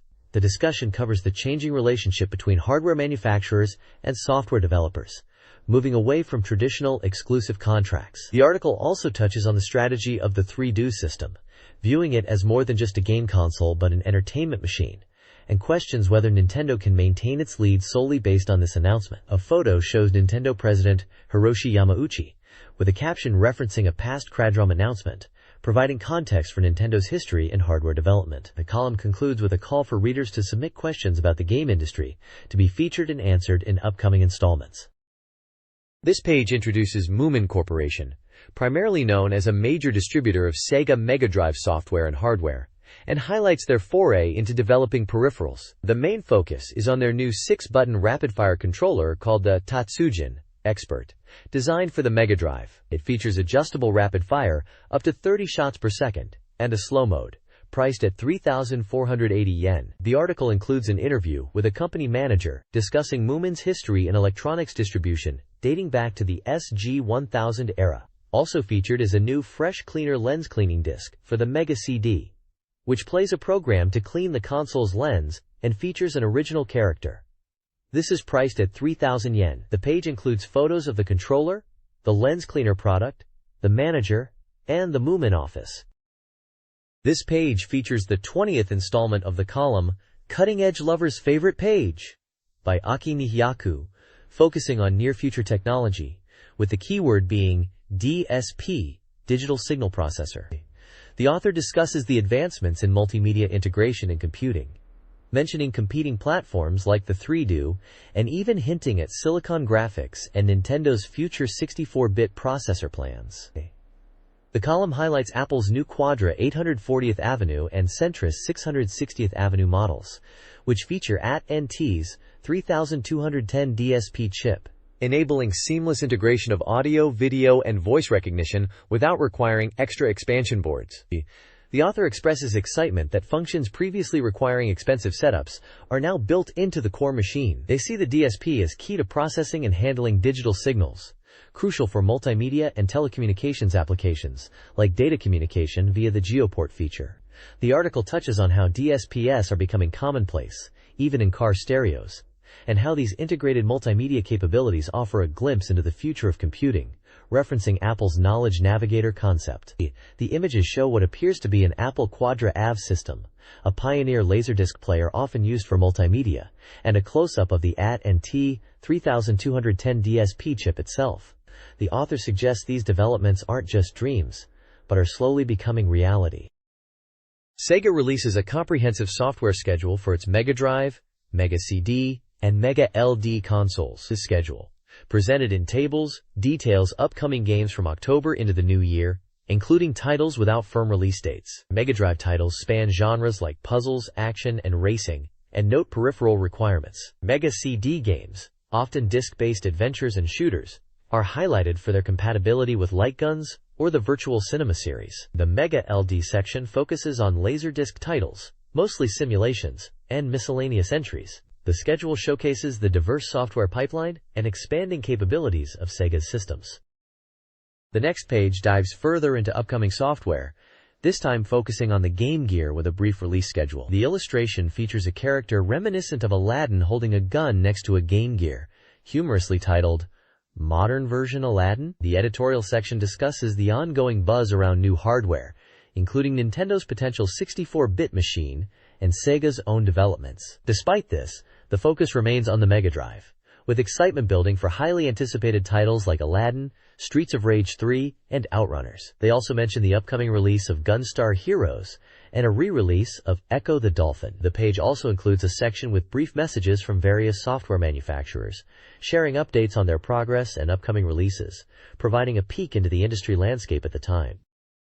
The next page lays out the instructions for readers to fill out the magazine's questionnaire postcard, cleverly titled, How to Write on the Questionnaire Postcard 123. This guide covers everything from the basics like gender, age, and occupation, to more specific questions about their gaming habits. Readers were asked about the number of Mega Drive games they owned, their favorite gaming magazines, and their opinions on the current issue's articles, both the best and the worst. The survey also queried readers on the movies and TV shows they watched, and, critically, the gaming hardware they currently possessed, listing systems like the Mega Drive, Mega CD, TerraDrive, Wonder Mega, and Game Gear.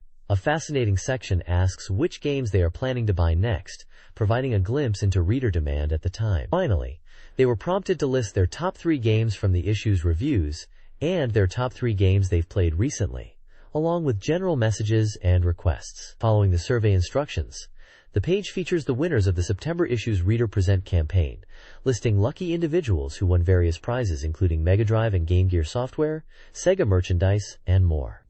A small illustration of birds cheerfully saying, "Congratulations," accompanies the winner list. It's a great way for the magazine to engage its audience and gather valuable feedback.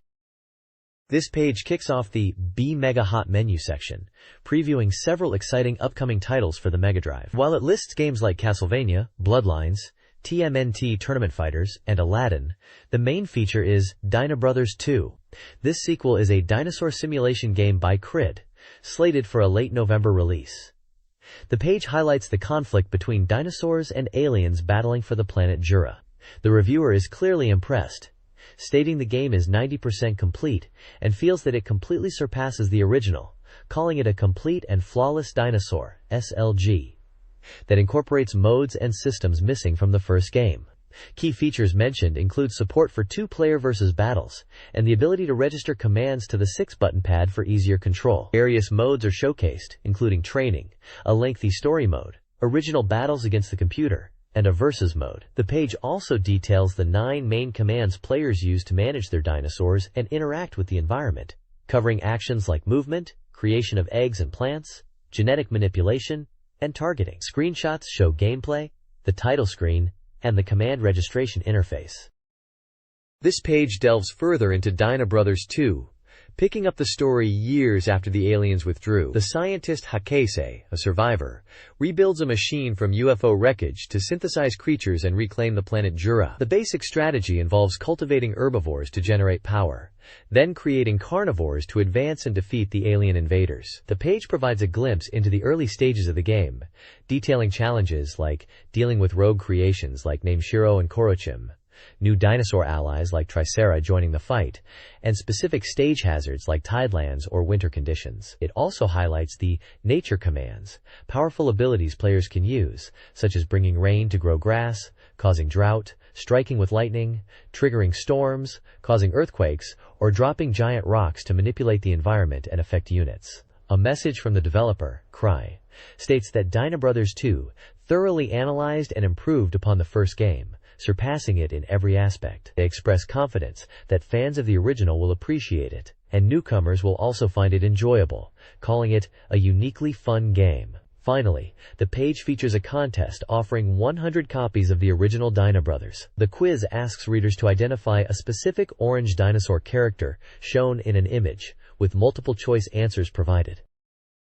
This page features an interview with the development team behind Castlevania Bloodlines, known as Vampire Killer in Japan, shedding light on the game's creation and the reason for its delayed release. According to the developers, the delay was purely to enhance the game and ensure player satisfaction. The team discusses the core concept as a pure Mega Drive Dracula, emphasizing its speedy, action-focused gameplay while retaining the classic whip combat. They explain the decision to use the title Vampire Killer instead of Dracula, aiming to establish a fresh identity for this entry. Key features highlighted include multiple branching map routes, utilizing character traits, a dynamic BGM system, inheriting elements from past titles with a preference for FM sound, and the inclusion of 2 main playable characters. The scenario is presented as an original story crafted specifically for the Mega Drive. The screenshots display various gameplay scenes, showcasing the detailed environments, enemies, and the action sequences. Photos show the developers humorously wearing masks of game characters, as they were unable to show their faces due to company policy. The team even recounts a funny anecdote about experiencing strange misfortune during development, attributing it to a wall tapestry depicting a demon, and replacing it with a protective charm. Release details are noted. It's a Konami title planned for a spring release, priced at 7,800 yen, supports one player, is an action game, and uses an 8 megabit cartridge. This page features Teenage Mutant Ninja Turtles Tournament Fighters. The main headline declares, "They may look like villains, but their heart is twice as just." A completion gauge is shown at 100%, confirming two-player versus play is available. The game is described as a significant fighting game in a good way, praised for its diverse techniques, speedy action, impactful health depletion, and over-the-top characters and actions. The reviewer notes the graphics and sound are excellent, giving it a distinct North American feel, making it a game worth playing. The page includes various screenshots showcasing the fast-paced fighting gameplay, with characters like Casey Jones and Michelangelo, as well as a character selection screen featuring many familiar faces.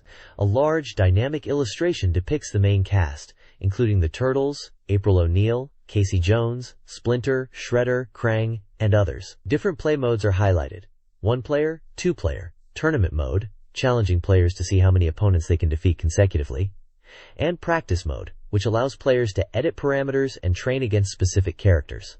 It's a Konami title, set for release in December.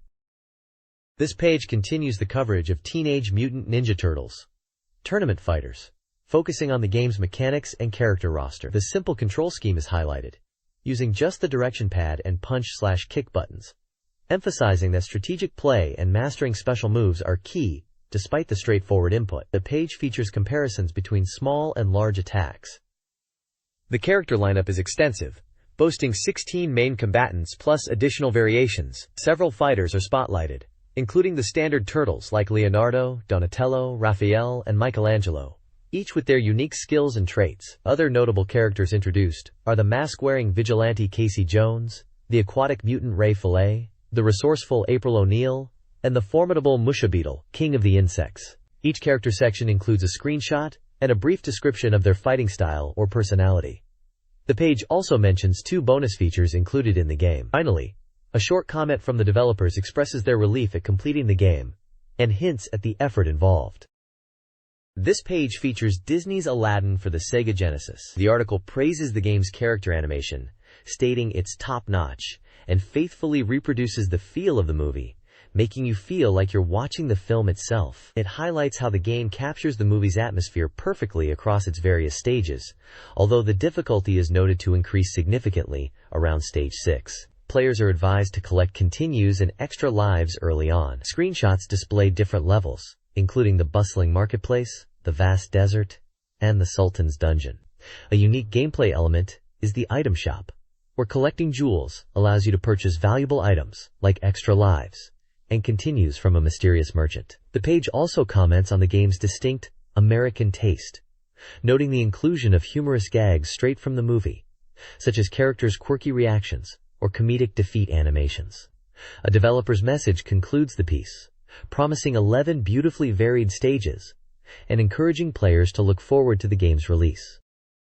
This page features Davis Cup World Tour, a tennis game from Tenjin based on the International Men's Team Competition. The game lets you play the actual Davis Cup format, with teams of 2 competing in singles and doubles matches. Beyond the main event, the game offers several modes including training, exhibition, tournament, and championship. The article emphasizes the importance of the training mode to master the controls, noting the game's distinct low-angle camera which can be disorienting initially. It details various training exercises like control, speed, random shot returns, service, and rally. Control schemes for both 3-button and 6-button Genesis controllers are explained, showing how different buttons or button combinations with the directional pad execute various shots like normal hits, lifts, strong hits, slices, lobs, and drops. The game also includes features like challenging line calls. A challenging tournament mode is highlighted, featuring 32 players from 16 countries competing for the championship, with the next article promising a deeper dive into this mode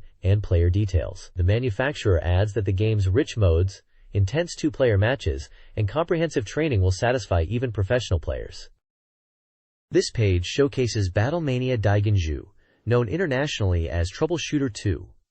The highly anticipated sequel to the original game released in 1992. The game is reported to be 95% complete and is a single-player experience from Vic Tokai, scheduled for a late December release. The article highlights the game's signature style with comical enemy designs and humorous presentations, suggesting it's a game for tough guys who appreciate its unique flavor. Gameplay improvements include refined shooting mechanics, selectable probe shot directions, and enhanced background music. We're shown glimpses of the action, starting with Stage 1, which features vertical scrolling and sees the return of the supposed Tani B defeated Don Morgstein and Black Mania with new attack patterns. Stage 2 shifts to horizontal scrolling, set in a location resembling Enoshima, with developers noting the detailed backgrounds come from real-world fieldwork. Screenshots also reveal a look inside the character's apartment, showing their daily life alongside their adventures. The manufacturer adds that the game is nearly finished and will be showcased at an exhibition, inviting fans to visit their booth. The protagonists, Mania,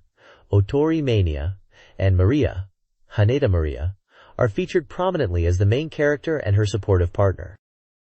This page features Jansei Toryuman, a mahjong game officially approved by the Japan Professional Mahjong Federation. The main draw here is the inclusion of popular professional mahjong players appearing under their real names, offering a realistic and challenging four-player mahjong experience ported from the PC. The game provides insights and advice from the pros during matches, helping players improve their strategy. It supports different rule sets, including standard mahjong rules and competitive mahjong rules, allowing players to choose their preferred style. There are also various modes, like observation mode to watch pros play, and a skill assessment test.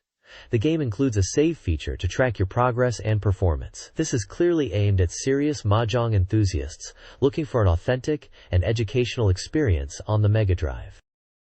This page features Pebble Beach Golf Links, a realistic golf simulation game. The focus is on recreating the beauty and challenge of the real Pebble Beach course, emphasizing the natural environment as your opponent. The game offers several modes including tournament, stroke play, match play, training, and skins match, supporting up to 4 players for competitive fun. A notable feature allows players to change their camera view and height before taking a shot, adding tactical depth. Detailed steps for taking a shot are broken down into Action 14, Direction, Aiming, Club Selection, often automatic but adjustable, Stance, adjusting body position for fades draws, and Swing, controlling power, top backspin, slice hook. Mastering the swing is highlighted as crucial due to its real-time elements. During gameplay, you can check replays, scores, and get advice from your caddy, which the preview notes is enjoyable, though sometimes the advice on the green can be a bit too simple, like, just go for it. The game aims for realism, and getting a nice shot is a rewarding moment, especially in multiplayer. The developers are proud of the Mega Drive version's processing speed and graphics, making it a definitive golf simulation on the system. This page showcases King of the Monsters, the second Neo Geo title to be ported to the Sega Mega Drive. Released on November 26th for 6,800 yen, this action fighting game lets players traverse Japan and destroy famous landmarks. As an expert gamer, the appeal here is clear. Step into the shoes of a giant monster and wreak havoc across iconic Japanese cities like Tokyo and Osaka, crushing buildings for pure chaotic fun. The game features 4 distinct monsters: Sheshin, a fire-breathing creature from Russia; Beetlemania, a fast, beetle-like giant from the Amazon; Rocky, a powerful but slow rock monster from Egypt; and Astro Guy, a humanoid giant resulting from a failed experiment. While some characters, stages, and cooperative modes from the original Neo Geo version were removed due to capacity limitations, the Mega Drive port uniquely adds human vs human versus play, including the option for mirror matches. Gameplay screenshots show intense monster battles tearing through urban landscapes, highlighting the destruction regardless of day or night. Humans attempt to fight back with pathetic weapons like tanks and fighter jets, which players can hilariously pick up and throw. The developers emphasize the enjoyment of rampaging and destroying everything in sight, urging players to let loose in this monster wrestling spectacle. This page features a head-to-head battle between staff from Sega and Mega Drive magazine, playing 2 party games. The main event is a competition showcasing columns 2-1s, Revenge of the Columns and Party Quiz Mega Q. The Q is Party Q. The article details the first round of the competition, focusing on a 5-game match of columns 2I. Photos show the teams playing, highlighting the intensity and reactions of the participants. Columns 2 is described as a competitive puzzle game, allowing up to 5 players, building on the popular formula with Versus mode as its core, offering significant gameplay differences from the previous title. Screenshots show the familiar gem matching action on multiple boards for the Versus mode, as well as a single-player mode against a computer opponent with various stage themes. Party Quiz Mega Q is presented as a quiz game, perfect for party settings. A screenshot displays a quiz question format with multiple-choice answers. The competition structure involves playing both titles. The article captures the excitement and friendly rivalry between the magazine staff and the developers, emphasizing the fun of simultaneous gameplay. The next page continues the game battle, moving to the second round featuring Party Quiz Mega Q. The Q is Party Q. The article describes the intensity of this round, noting the introduction of a new player for Sega. The game itself covers a wide range of genres, favoring speed-pushing reflexes, and the final genre selection quiz proved decisive in the heated competition. Photos show the participants focused on their screens and controllers, with some showing relief or excitement. Results tables detail the scores for both the columns 2I and Party Quiz Mega Q matches, as well as the overall rankings. Akemi from PAF emerged as the overall winner of the competition across both games. Comments from the participants highlight their enjoyment of the long gaming session, the competitiveness, and the desire to practice more for future challenges. Party Quiz Mega Q is noted for its release details. November 5th, 6,800 yen, 8 meters room, 5-player support, and is described as a game that gets everyone excited with its speed pushing and genre selection elements. It also features nostalgic quiz show parodies, like quirky commercials, and even the host apologizing for errors, adding to the fun presentation. This page features an in-depth look at groundbreaking arcade games, highlighted by the world's first CG fighting game, Virtua Fighter. The main title also lists Daytona and As One Megalopolis, indicating they are part of this feature. A screenshot shows an early Virtua Fighter match between Akira Yuki and Pai-chan, demonstrating the distinctive blocky CG style of the era. The article includes an interview with Sega legend Yu Suzuki, head of AM2 Research. He discusses the development of Virtua Fighter on the Sega Model 1 board, noting the challenge of creating smooth animation with early CG technology, which he felt was key to overcoming the lack of texture mapping inherent to the board. Suzuki explains that the idea for a CG fighting game originated from testing how many characters, specifically the pit crew in virtual racing, could be animated simultaneously on the hardware, confirming the feasibility of a fighting game with multiple moving characters. He also touches on the decision regarding the game's title in Japan and the exciting development period. The article showcases the significance of these titles in pushing the boundaries of arcade gaming technology at the time. This article details Sega's advancements in 3D arcade technology, focusing on their VR development concept. It highlights the significant leap in visual fidelity from 2D games, making previously expensive 3D graphics accessible in arcades. Sega's VR concept relies on input devices, a high-speed graphics engine, and projection technology. The article showcases Virtua Racing, Model 1 1992, demonstrating the technical challenges of early 3D animation, and Daytona USA Model 2, showcasing the improved capabilities of the Model 2 board, 300,000 polygons per second texture mapping, leveraging GUI's advanced techniques. Both games exemplify Sega's commitment to pushing technological boundaries in arcade gaming. The next page delves into Sega's cutting-edge as one simulator technology, focusing on the title Megaropolis and its use of advanced computer graphics. The article features Tetsuya Mizuguchi, a key figure in Sega's video division, who directed Megaropolis.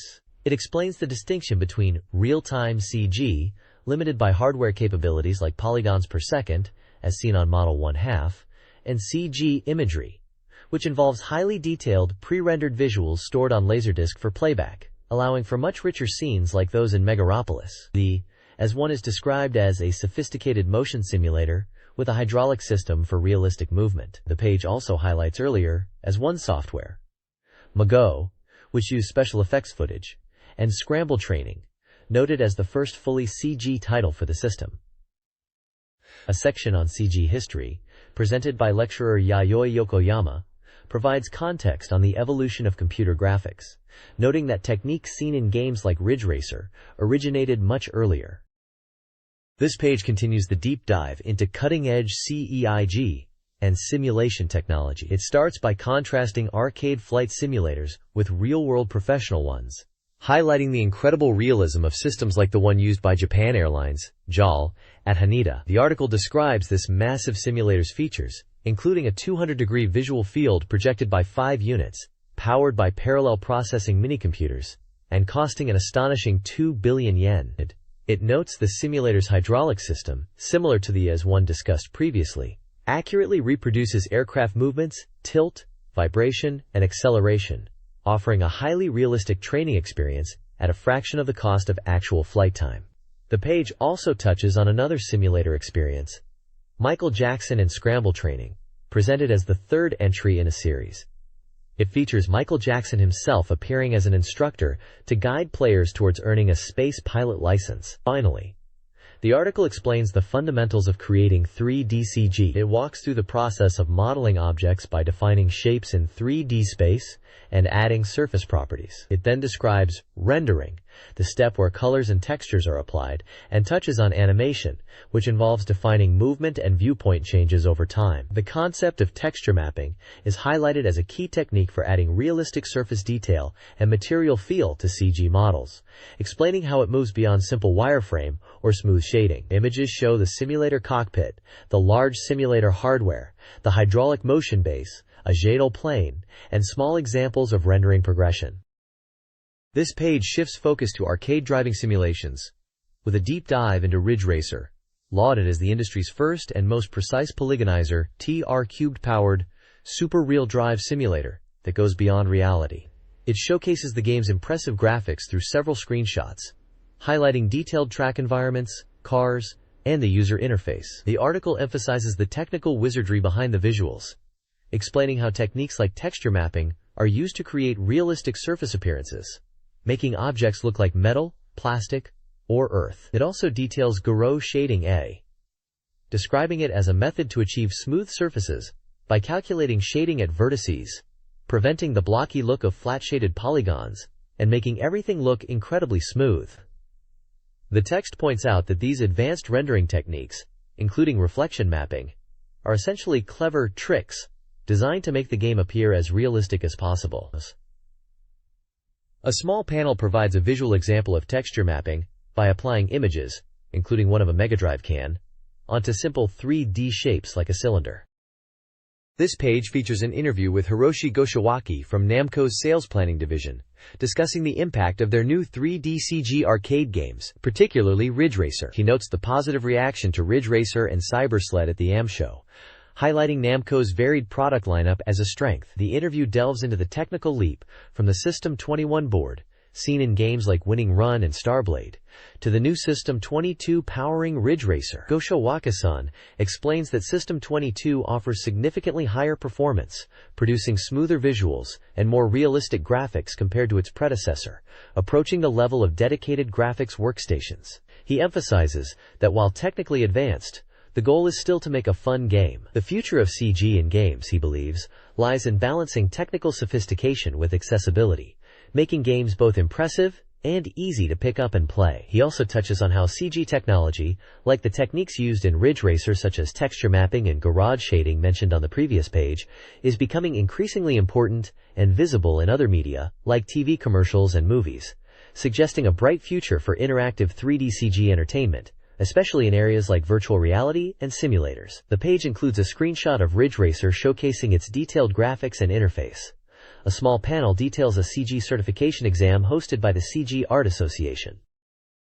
This page features a guide on how to play Konami's popular light gun game, Lethal Enforcers. It highlights the release of the Mega CD version and announces the upcoming cartridge version. The article expresses excitement about bringing the arcade shooting action home to play with friends, especially using the dedicated light gun controller, the Justifier, which is prominently displayed. The page also includes a police academy section, with an instructor offering tactical advice for the game's stages. Screenshots showcase various levels, including a city street scene, a subway station, an airport, and an industrial area, providing brief tips on handling enemies and key locations within each stage.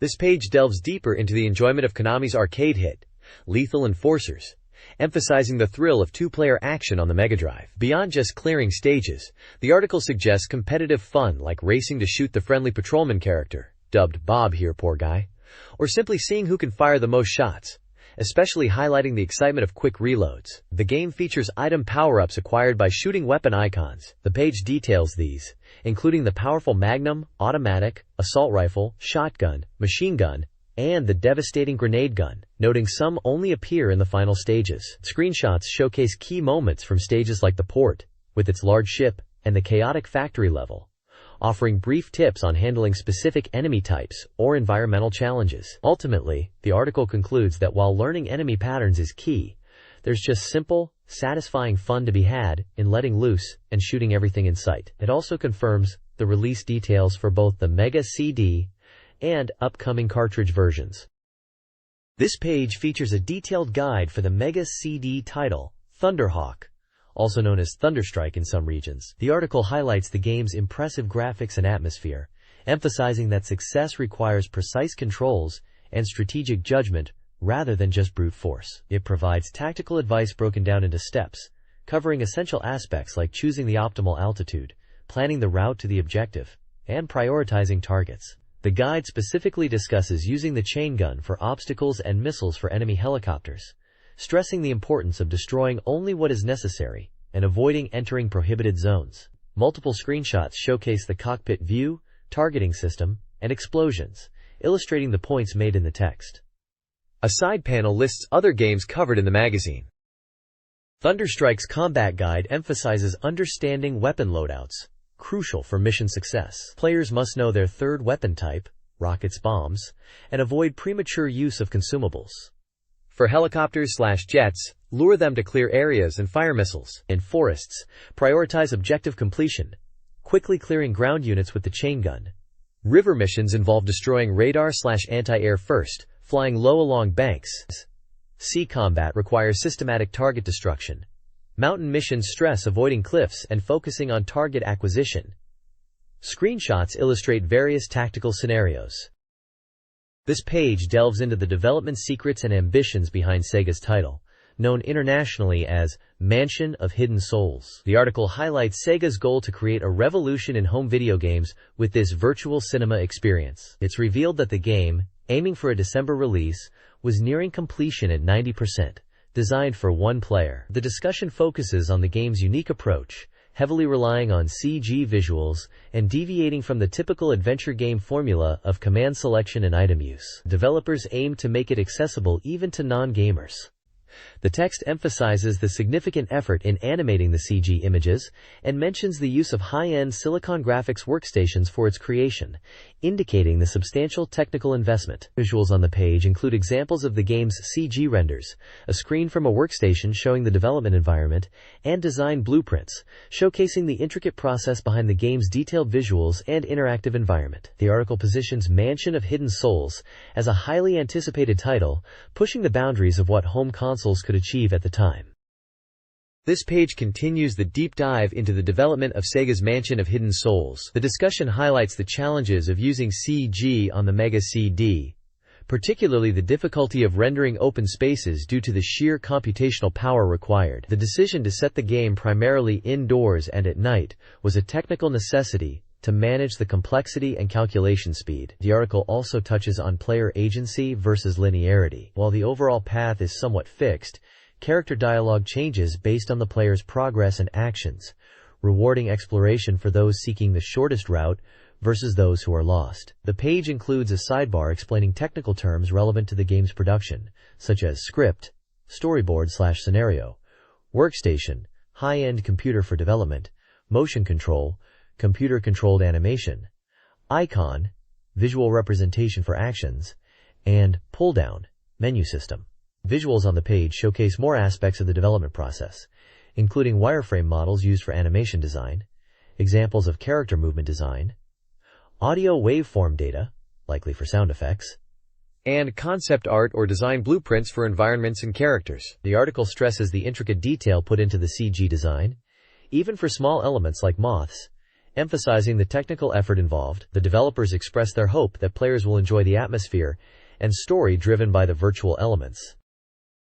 This page introduces Psychic Detective Volume 4, Orgel for the Mega CD, noted as 90% complete with a December release planned. The story begins when the protagonist, Detective Furuyagi, is visited by a mysterious widow whose strange request is to protect a valuable Ichimatsu doll. This seemingly simple task leads Furuyagi to Kidante, a gathering place for individuals connected to the widow's late husband, where tragic events unfold. The game utilizes the version IM system, emphasizing high interactivity with full voice acting through the DAP system, combining voice, text, and visuals to immerse the player. The page also provides a glimpse at the main cast of characters involved in the unfolding mystery, including Furuyagi's assistant, the enigmatic widow, various acquaintances of her husband, and even hints at past tragedies. The visuals include character portraits and scene illustrations that capture the game's horror and mystery atmosphere. The game promises a compelling narrative driven by its interactive and voiced presentation. This page covers the heroic legend of Arslan for the Mega CD, highlighting its release and describing it as a strategy simulation game. The reviewer strongly recommends it, especially for fans of the series, emphasizing the incredible visuals. The game's goal is to control warriors fighting alongside Prince Arslan of the Kingdom of Pars, protecting Arslan and leading the army to victory. The game features 14 scenarios faithfully adapting the original work, with varying battlefield conditions, enemy units, and attack methods. The text points out that the strength of the game lies in the stunning visual scenes that play upon clearing scenarios. These dramatic scenes feature the same voice actors as the anime, making them a must-see for fans and newcomers alike. The page also introduces some of the key supporting characters, stating that Arslan isn't the only protagonist. These charming allies also take center stage. It highlights Dariand, described as a warrior among warriors, the wise strategist Narcissus, the beautiful priestess Ferengis, and the wandering minstrel Give. Screenshots show some of these characters, visual scenes, the map screen, and the battle screen, giving a glimpse into the game's presentation and strategic elements. This page dives into the world of Eye of the Beholder for the Mega CD, an RPG that promises deep dungeon exploration and palpable horror. The reviewer describes it as a faithful adaptation of the AD&D world, featuring a complex story where the party is trapped in an underground waterway on a quest given by their liege. Screenshots show the first-person dungeon perspective, character portraits, and encounters with various monsters like skeletons, trolls, and drow elves. The text highlights the thrill of discovering and activating dungeon mechanisms, the unexpected dangers like trapdoors, and the constant feeling of unease. It notes the strategic element of solving puzzles and riddles scattered throughout the 12 floors of the dungeon to defeat the ultimate threat, the Beholder. An interesting point is the resurrection mechanic, humorously depicted with a character returning from a skeleton to a beautiful woman thanks to a dwarf cleric. The page also features the game's music composer, Yuzo Koshiro, known for his work on Streets of Rage, emphasizing the game's dark and atmospheric low-bass background music, which enhances the feeling of dread. Overall, the page conveys that Eye of the Beholder is a challenging and atmospheric RPG well-suited for players who enjoy intricate dungeons and puzzles. This Might and Magic 2 Eye Guide focuses on the game's beginning in Fountainhead. The first quest involves freeing Morphus, captured by the Rat King. Players should explore Fountainhead, leveling to around level 3, before tackling the dungeon. Key locations include the inn, tavern, temple, blacksmith, guild, and training ground. The dungeon, filled with monsters and traps, requires a password from Cranion, obtained after gathering specific items. Defeating the Rat King, ideally around level 5, completes the quest. Leveling up requires visiting the training ground. Saving is limited, making a ram cart beneficial. The next page kicks off with a Mega CD press feature all about the upcoming Urusei Yatsura Plum game. It's an adventure title currently sitting at 65% completion, with the release date still undecided. The big draw here is an in-depth interview with the musician Hiro, who is the voice and songwriter behind the game's opening and ending theme songs. They talk about the inspiration and process for creating the music. The page also includes some cool character art of Lum and Ataru, a photo of Hyro in the studio, and the full lyrics for both the opening and ending tracks. It's neat to get a sneak peek at the soundtrack before the game is out. The next page continues the Mega CD press coverage, concluding the interview with the sound production staff for the Urusei Yatsura game. The focus is on the upcoming album, which features orchestrated versions of anime music alongside original tracks by Hyro. The main feature on this page is the Third World War, a complex modern warfare simulation game developed by Micronet for the Mega CD. Releasing on November 26th, this title challenges players to navigate the intricate balance of military, economic, and political power in the modern world, stepping into the shoes of a leader from one of 16 major nations. It's not just about fighting. Successful players must consider global integration and political maneuvering, as relying solely on military might could lead to nuclear retaliation and global conflict. The game features 5 unique scenarios, presenting different hypothetical conflicts like a Third World War, a Cold War-era setup, or an economic dominance struggle. Screenshots show a strategic world map, a leader portrait screen for interacting with other nations, and a real-time battle sequence for military engagements. It looks like a deep strategy experience, designed to test your geopolitical skills. This page dives into the world of Sandstorm, a Mega CD RPG, set for release on November 26th, priced at 8,800 yen. The article highlights that the game is now 95% complete, and emphasizes the visual scenes as its biggest selling point. It promises to showcase these stunning visuals, which are rendered with vibrant color animation and complemented by the game's sound design. The focus is on dramatic scenes, particularly featuring the protagonists Shivan and Shoko. The article follows their journey, starting with them heading to Zakusen Canyon to investigate after an asteroid impact. This leads them to discover a strange craft and their fathers being captured. There are intense visual sequences depicting conflict, including a fight with Zolia's soldiers, and a shocking moment where Shion's father seems to undergo a transformation or is controlled. The visuals capture moments of fear, surprise, and despair. Beyond these narrative scenes, the page also teases other visual highlights, such as a confrontation in the Wasolia Royal Palace involving a mysterious masked warrior, and the emotional impact on the protagonists, including a potential reunion with Shion's mother, Lucicia. Overall, the page serves as a visual showcase for Sandstorm, promising a narrative-driven RPG experience brought to life with detailed pixel art and animation. This page continues the look at Falcom and Sega's upcoming Mega CD action RPG, Popful Mail, which is currently 60% complete. The focus shifts to introducing highlight scenes from Stage 1, promising to showcase the beauty and detail of the game's visuals and production. The article details a few key early events. First, Mail encounters Nemo at the exit of the elf village.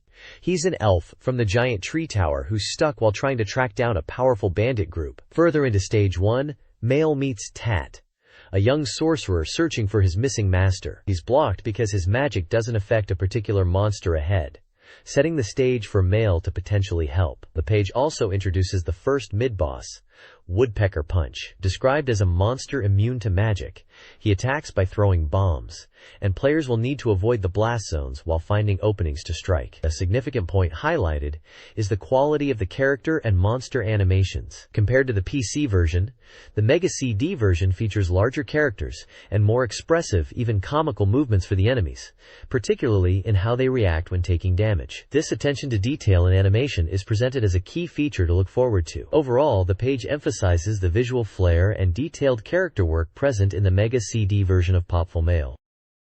This page features previews for 2 upcoming RPGs on the Mega CD.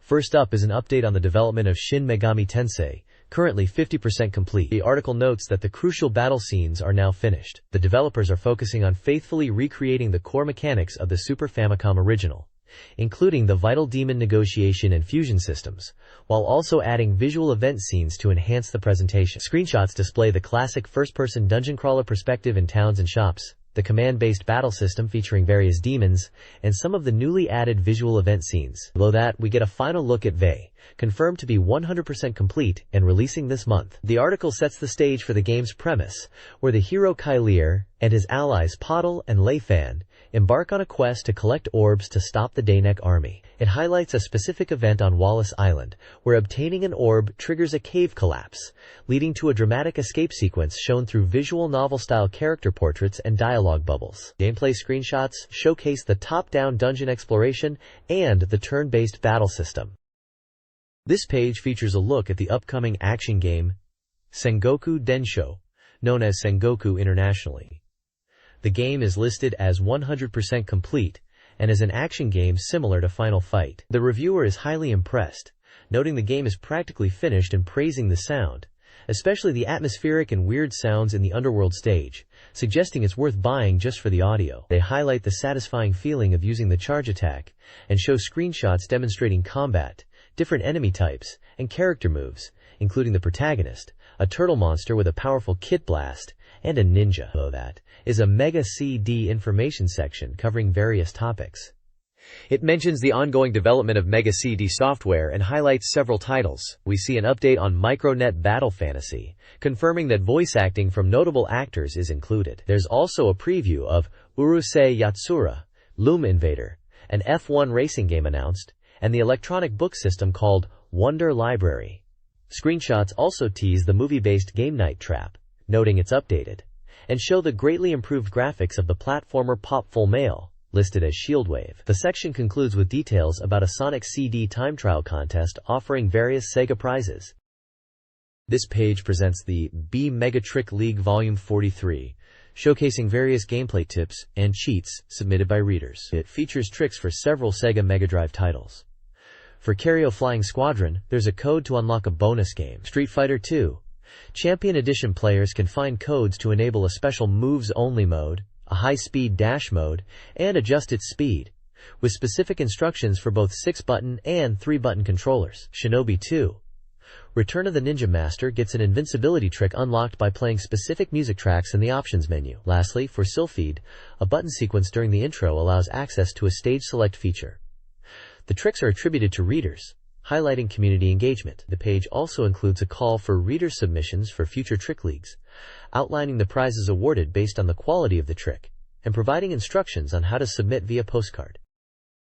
This page is all about the red-hot arcade scene, focusing on Fatal Fury Special, a fighting game that's tearing it up alongside giants like Virtua Fighter and Super Street Fighter II. The big draw here is the deep dive into the characters' special and super special moves, noting that even the returning fighters have new tricks up their sleeves, and everyone gets a super move. You see screenshots and move lists for a bunch of the casts, including fan favorites like Duck King, Axel Hawk, Tung Fu Roo, and Lawrence Blood, plus the return of bosses Geese Howard and Wolfgang Krauser with their signature moves. There's also a quick look at some updated moves for characters like Big Bear. Off to the side, the page gives a shout out to Cyberlip as a game you've got to play on the Neo Geo, describing it as a challenging side-scrolling action title with co-op play, featuring a battle against a rogue AI across multiple stages. This page dives headfirst into the highly anticipated Super Street Fighter II, the new challengers. The excitement is palpable, highlighting the game as the world's strongest Street Fighter. The article immediately draws attention to the powerful new opening visuals featuring Ryu. The main draw, as the title suggests, is the addition of 4 new characters alongside improved graphics and sound. A new tournament battle system allowing multiple players simultaneously is also noted. The reviewer is clearly impressed, detailing several key highlights. The hotness of battles between the female characters is emphasized, with a focus on the debut of Cammy and changes to Chun-Li's moves. They touch on the burning nature of classic special moves like Ryu's Hadouken and Ken's Shoryuken, and the cool factor of new fighters like DJ and his machine gun upper. Different types of dizzy states are also showcased.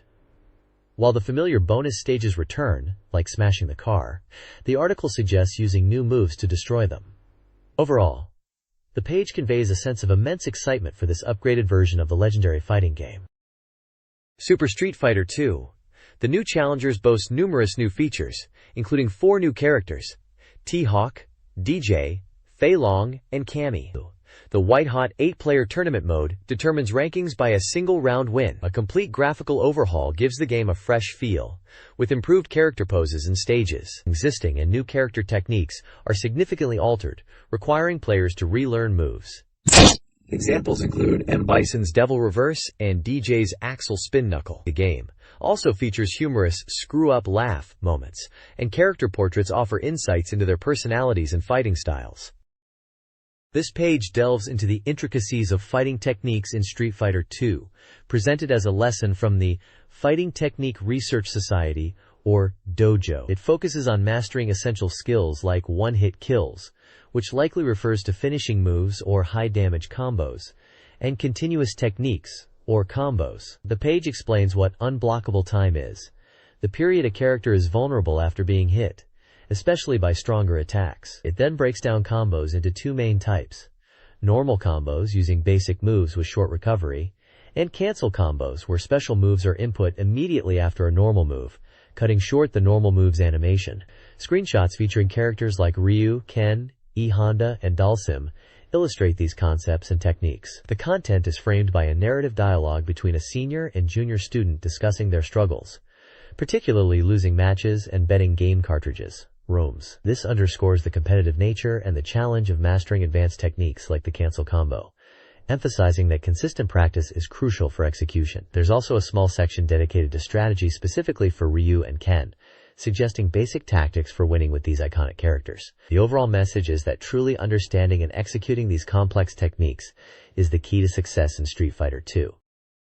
This page continues the Street Fighter II Masterclass, presenting a compilation of continuous techniques, or combos, specifically for Street Fighter II-Plus, known internationally as Super Street Fighter II Turbo. The main focus is a detailed list of character-specific combos, building on the fundamental concepts discussed on the previous page. The page showcases example combos for the entire roster, including Ryu, Ken, Chun-Li, Blanca, Guile, E. Honda, Zangief, Dalsim, Balrog, Vega, and M. Bison, detailing the button inputs required. These aren't just simple chains, but often involve linking normal attacks with special moves like Hadoken, Shoryuken, Spinning Bird Kick, and others, demonstrating the advanced execution required in the game. For example, it highlights jump-in attacks, followed by cancels into specials, or sequences of normal moves leading into finishers. A sidebar notes a technique recommended by the staff, focusing on the Shoryuken. Further down, a section titled Street Fighter II Circle delves into a more social aspect, describing a fan group preparing for a tournament. They ponder which character is best suited to capture Chun-Li's heart, even conducting a compatibility reading. The results humorously suggest Guile and Balrog have moderate compatibility with Chun-Li, while Vega is deemed the most compatible. Finally, the page announces the result of the first Best Partner poll, declaring Balrog as the winner, accompanied by pixel art of Chun-Li and Balrog. This section adds a lighthearted, community-driven element to the technical focus of the page.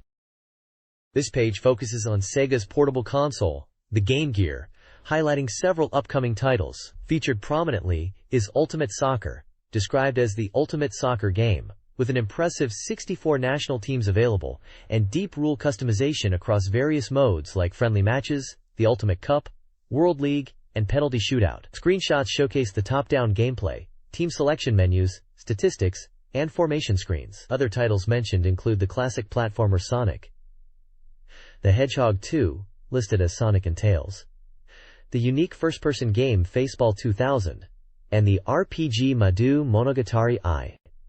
A brief note comments on Madou Monogatari being a welcome addition to the Game Gear's RPG library, which is noted as somewhat limited. The page also features Sonic giving a thumbs-up to the new Sega logo, which is displayed below.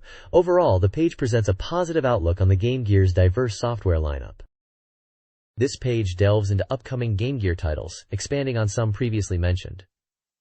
First up is Sonic and Tails, which is the Game Gear version of Sonic the Hedgehog 2. It's highlighted as the third title in the series, building on the Mega Drive game. A key feature discussed is Tails' ability to fly, which is apparently crucial for finding the true ending. Screenshots show off different zones, including Turquoise Hill, Gigapolis, and Sleeping Egg, along with various level mechanics like slopes and vertical corkscrews. Next is Faceball 2000, a unique first-person action game. The article focuses on the arena battle mode, where players defeat a set number of smiling faces that appear in the field. Strategic use of the environment is key in these often open areas. We also get details on Madu Monogatari I, an RPG featuring Arle Naja from the Puyo Puyo series. It's presented as a faithful reproduction of the original MSX version, and is noted as the first speaking RPG on Game Gear, although the voice feature itself isn't present on the hardware. Screenshots show character portraits and battle scenes against familiar Puyo Puyo monsters. Finally, the G.G hotline section mentions new Game Gear hardware bundles are on the way. These packs include titles like Sonic and Tails, Sonic 2, and Mickey Mouse, Castle of Illusion, offering more options for new players. Other anticipated releases mentioned include Mortal Kombat.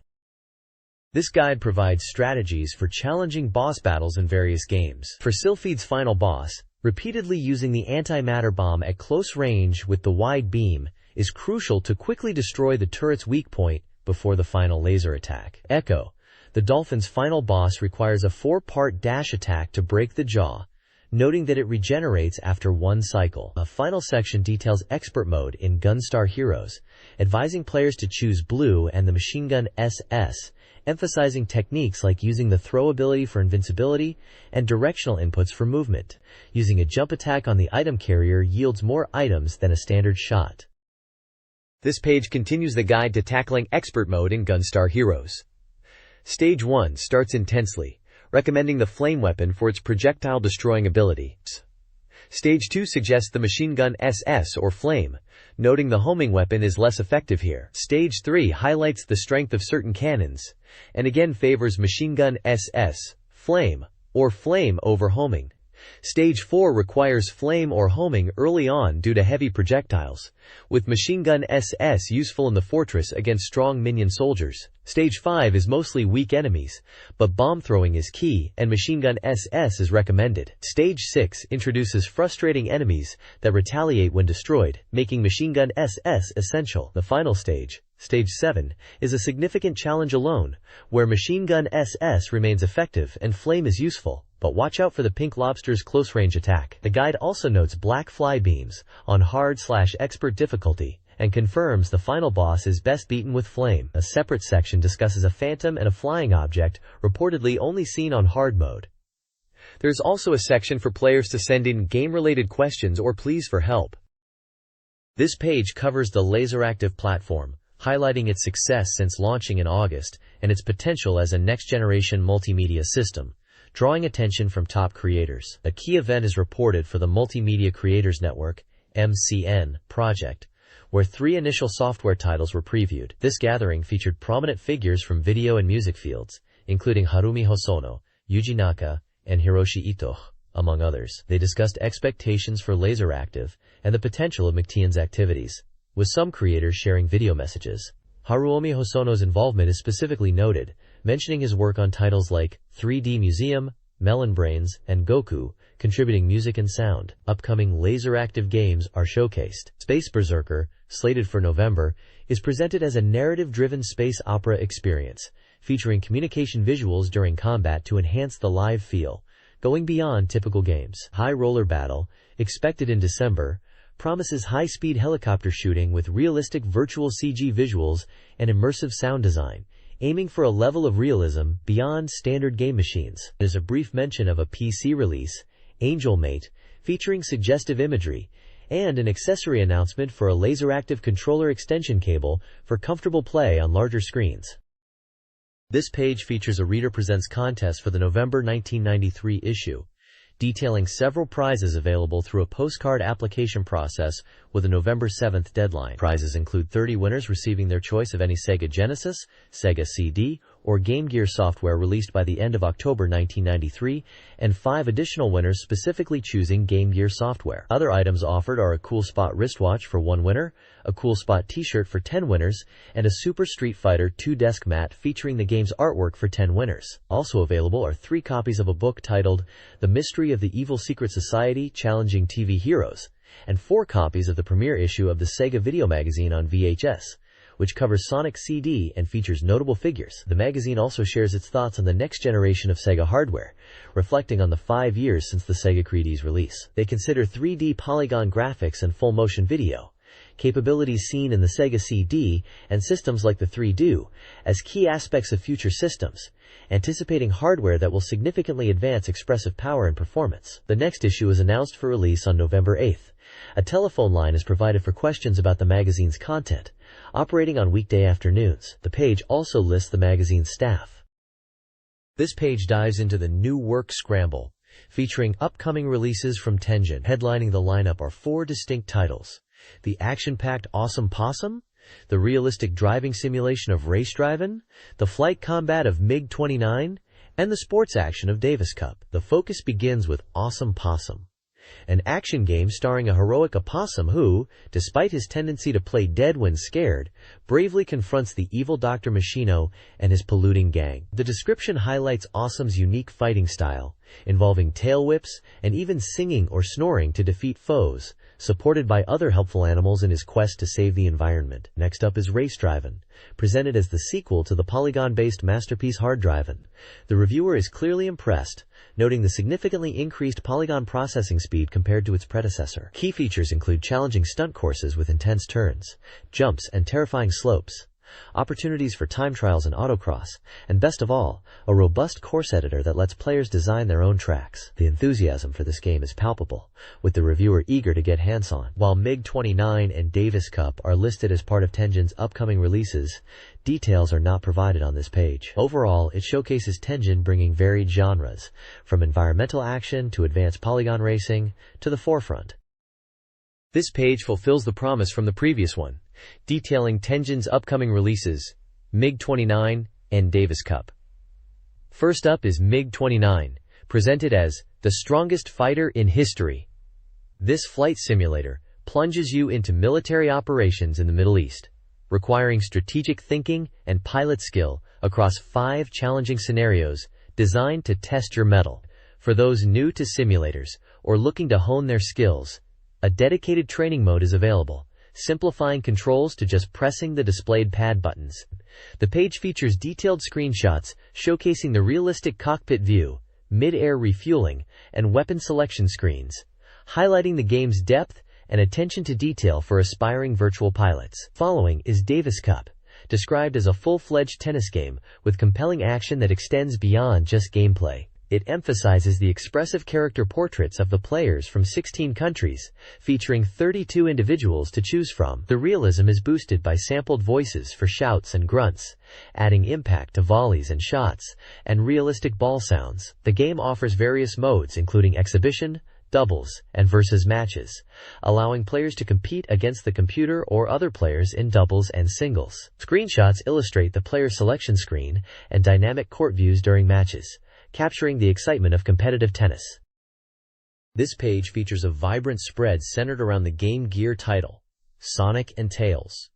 Known internationally as Sonic Chaos, the main art depicts Sonic and Tails in action, although the gameplay screenshots and descriptions on the left confirm the focus is on the handheld version. Scheduled for release on November 19th at 3,800 yen, this entry introduces the exciting ability to play as either Sonic or Tails from the start. The game promises the familiar high-speed action of the series, powered up with new moves like Rocket Shoes, Spring Shoe, referred to as hopping here, and the Super Peel Out, called Super Spin Dash. Screenshots showcase the colorful levels and gameplay on the Game Gear screen. A special report announces a Game Gear +1 plus Sonic and Tails bundle also launching on the same day. Further down, there's a promotion for the Game Gear itself, highlighting its portable color capabilities. Finally, a large section details a lottery campaign offering prizes like a Mega Drive 2 bundle and McDonald's character goods, tied into a Sonic Super Chance event. This exciting reveal highlights the key features of the Game Gear, Sonic Chaos, promising expanded character choice and new abilities for fans on the go.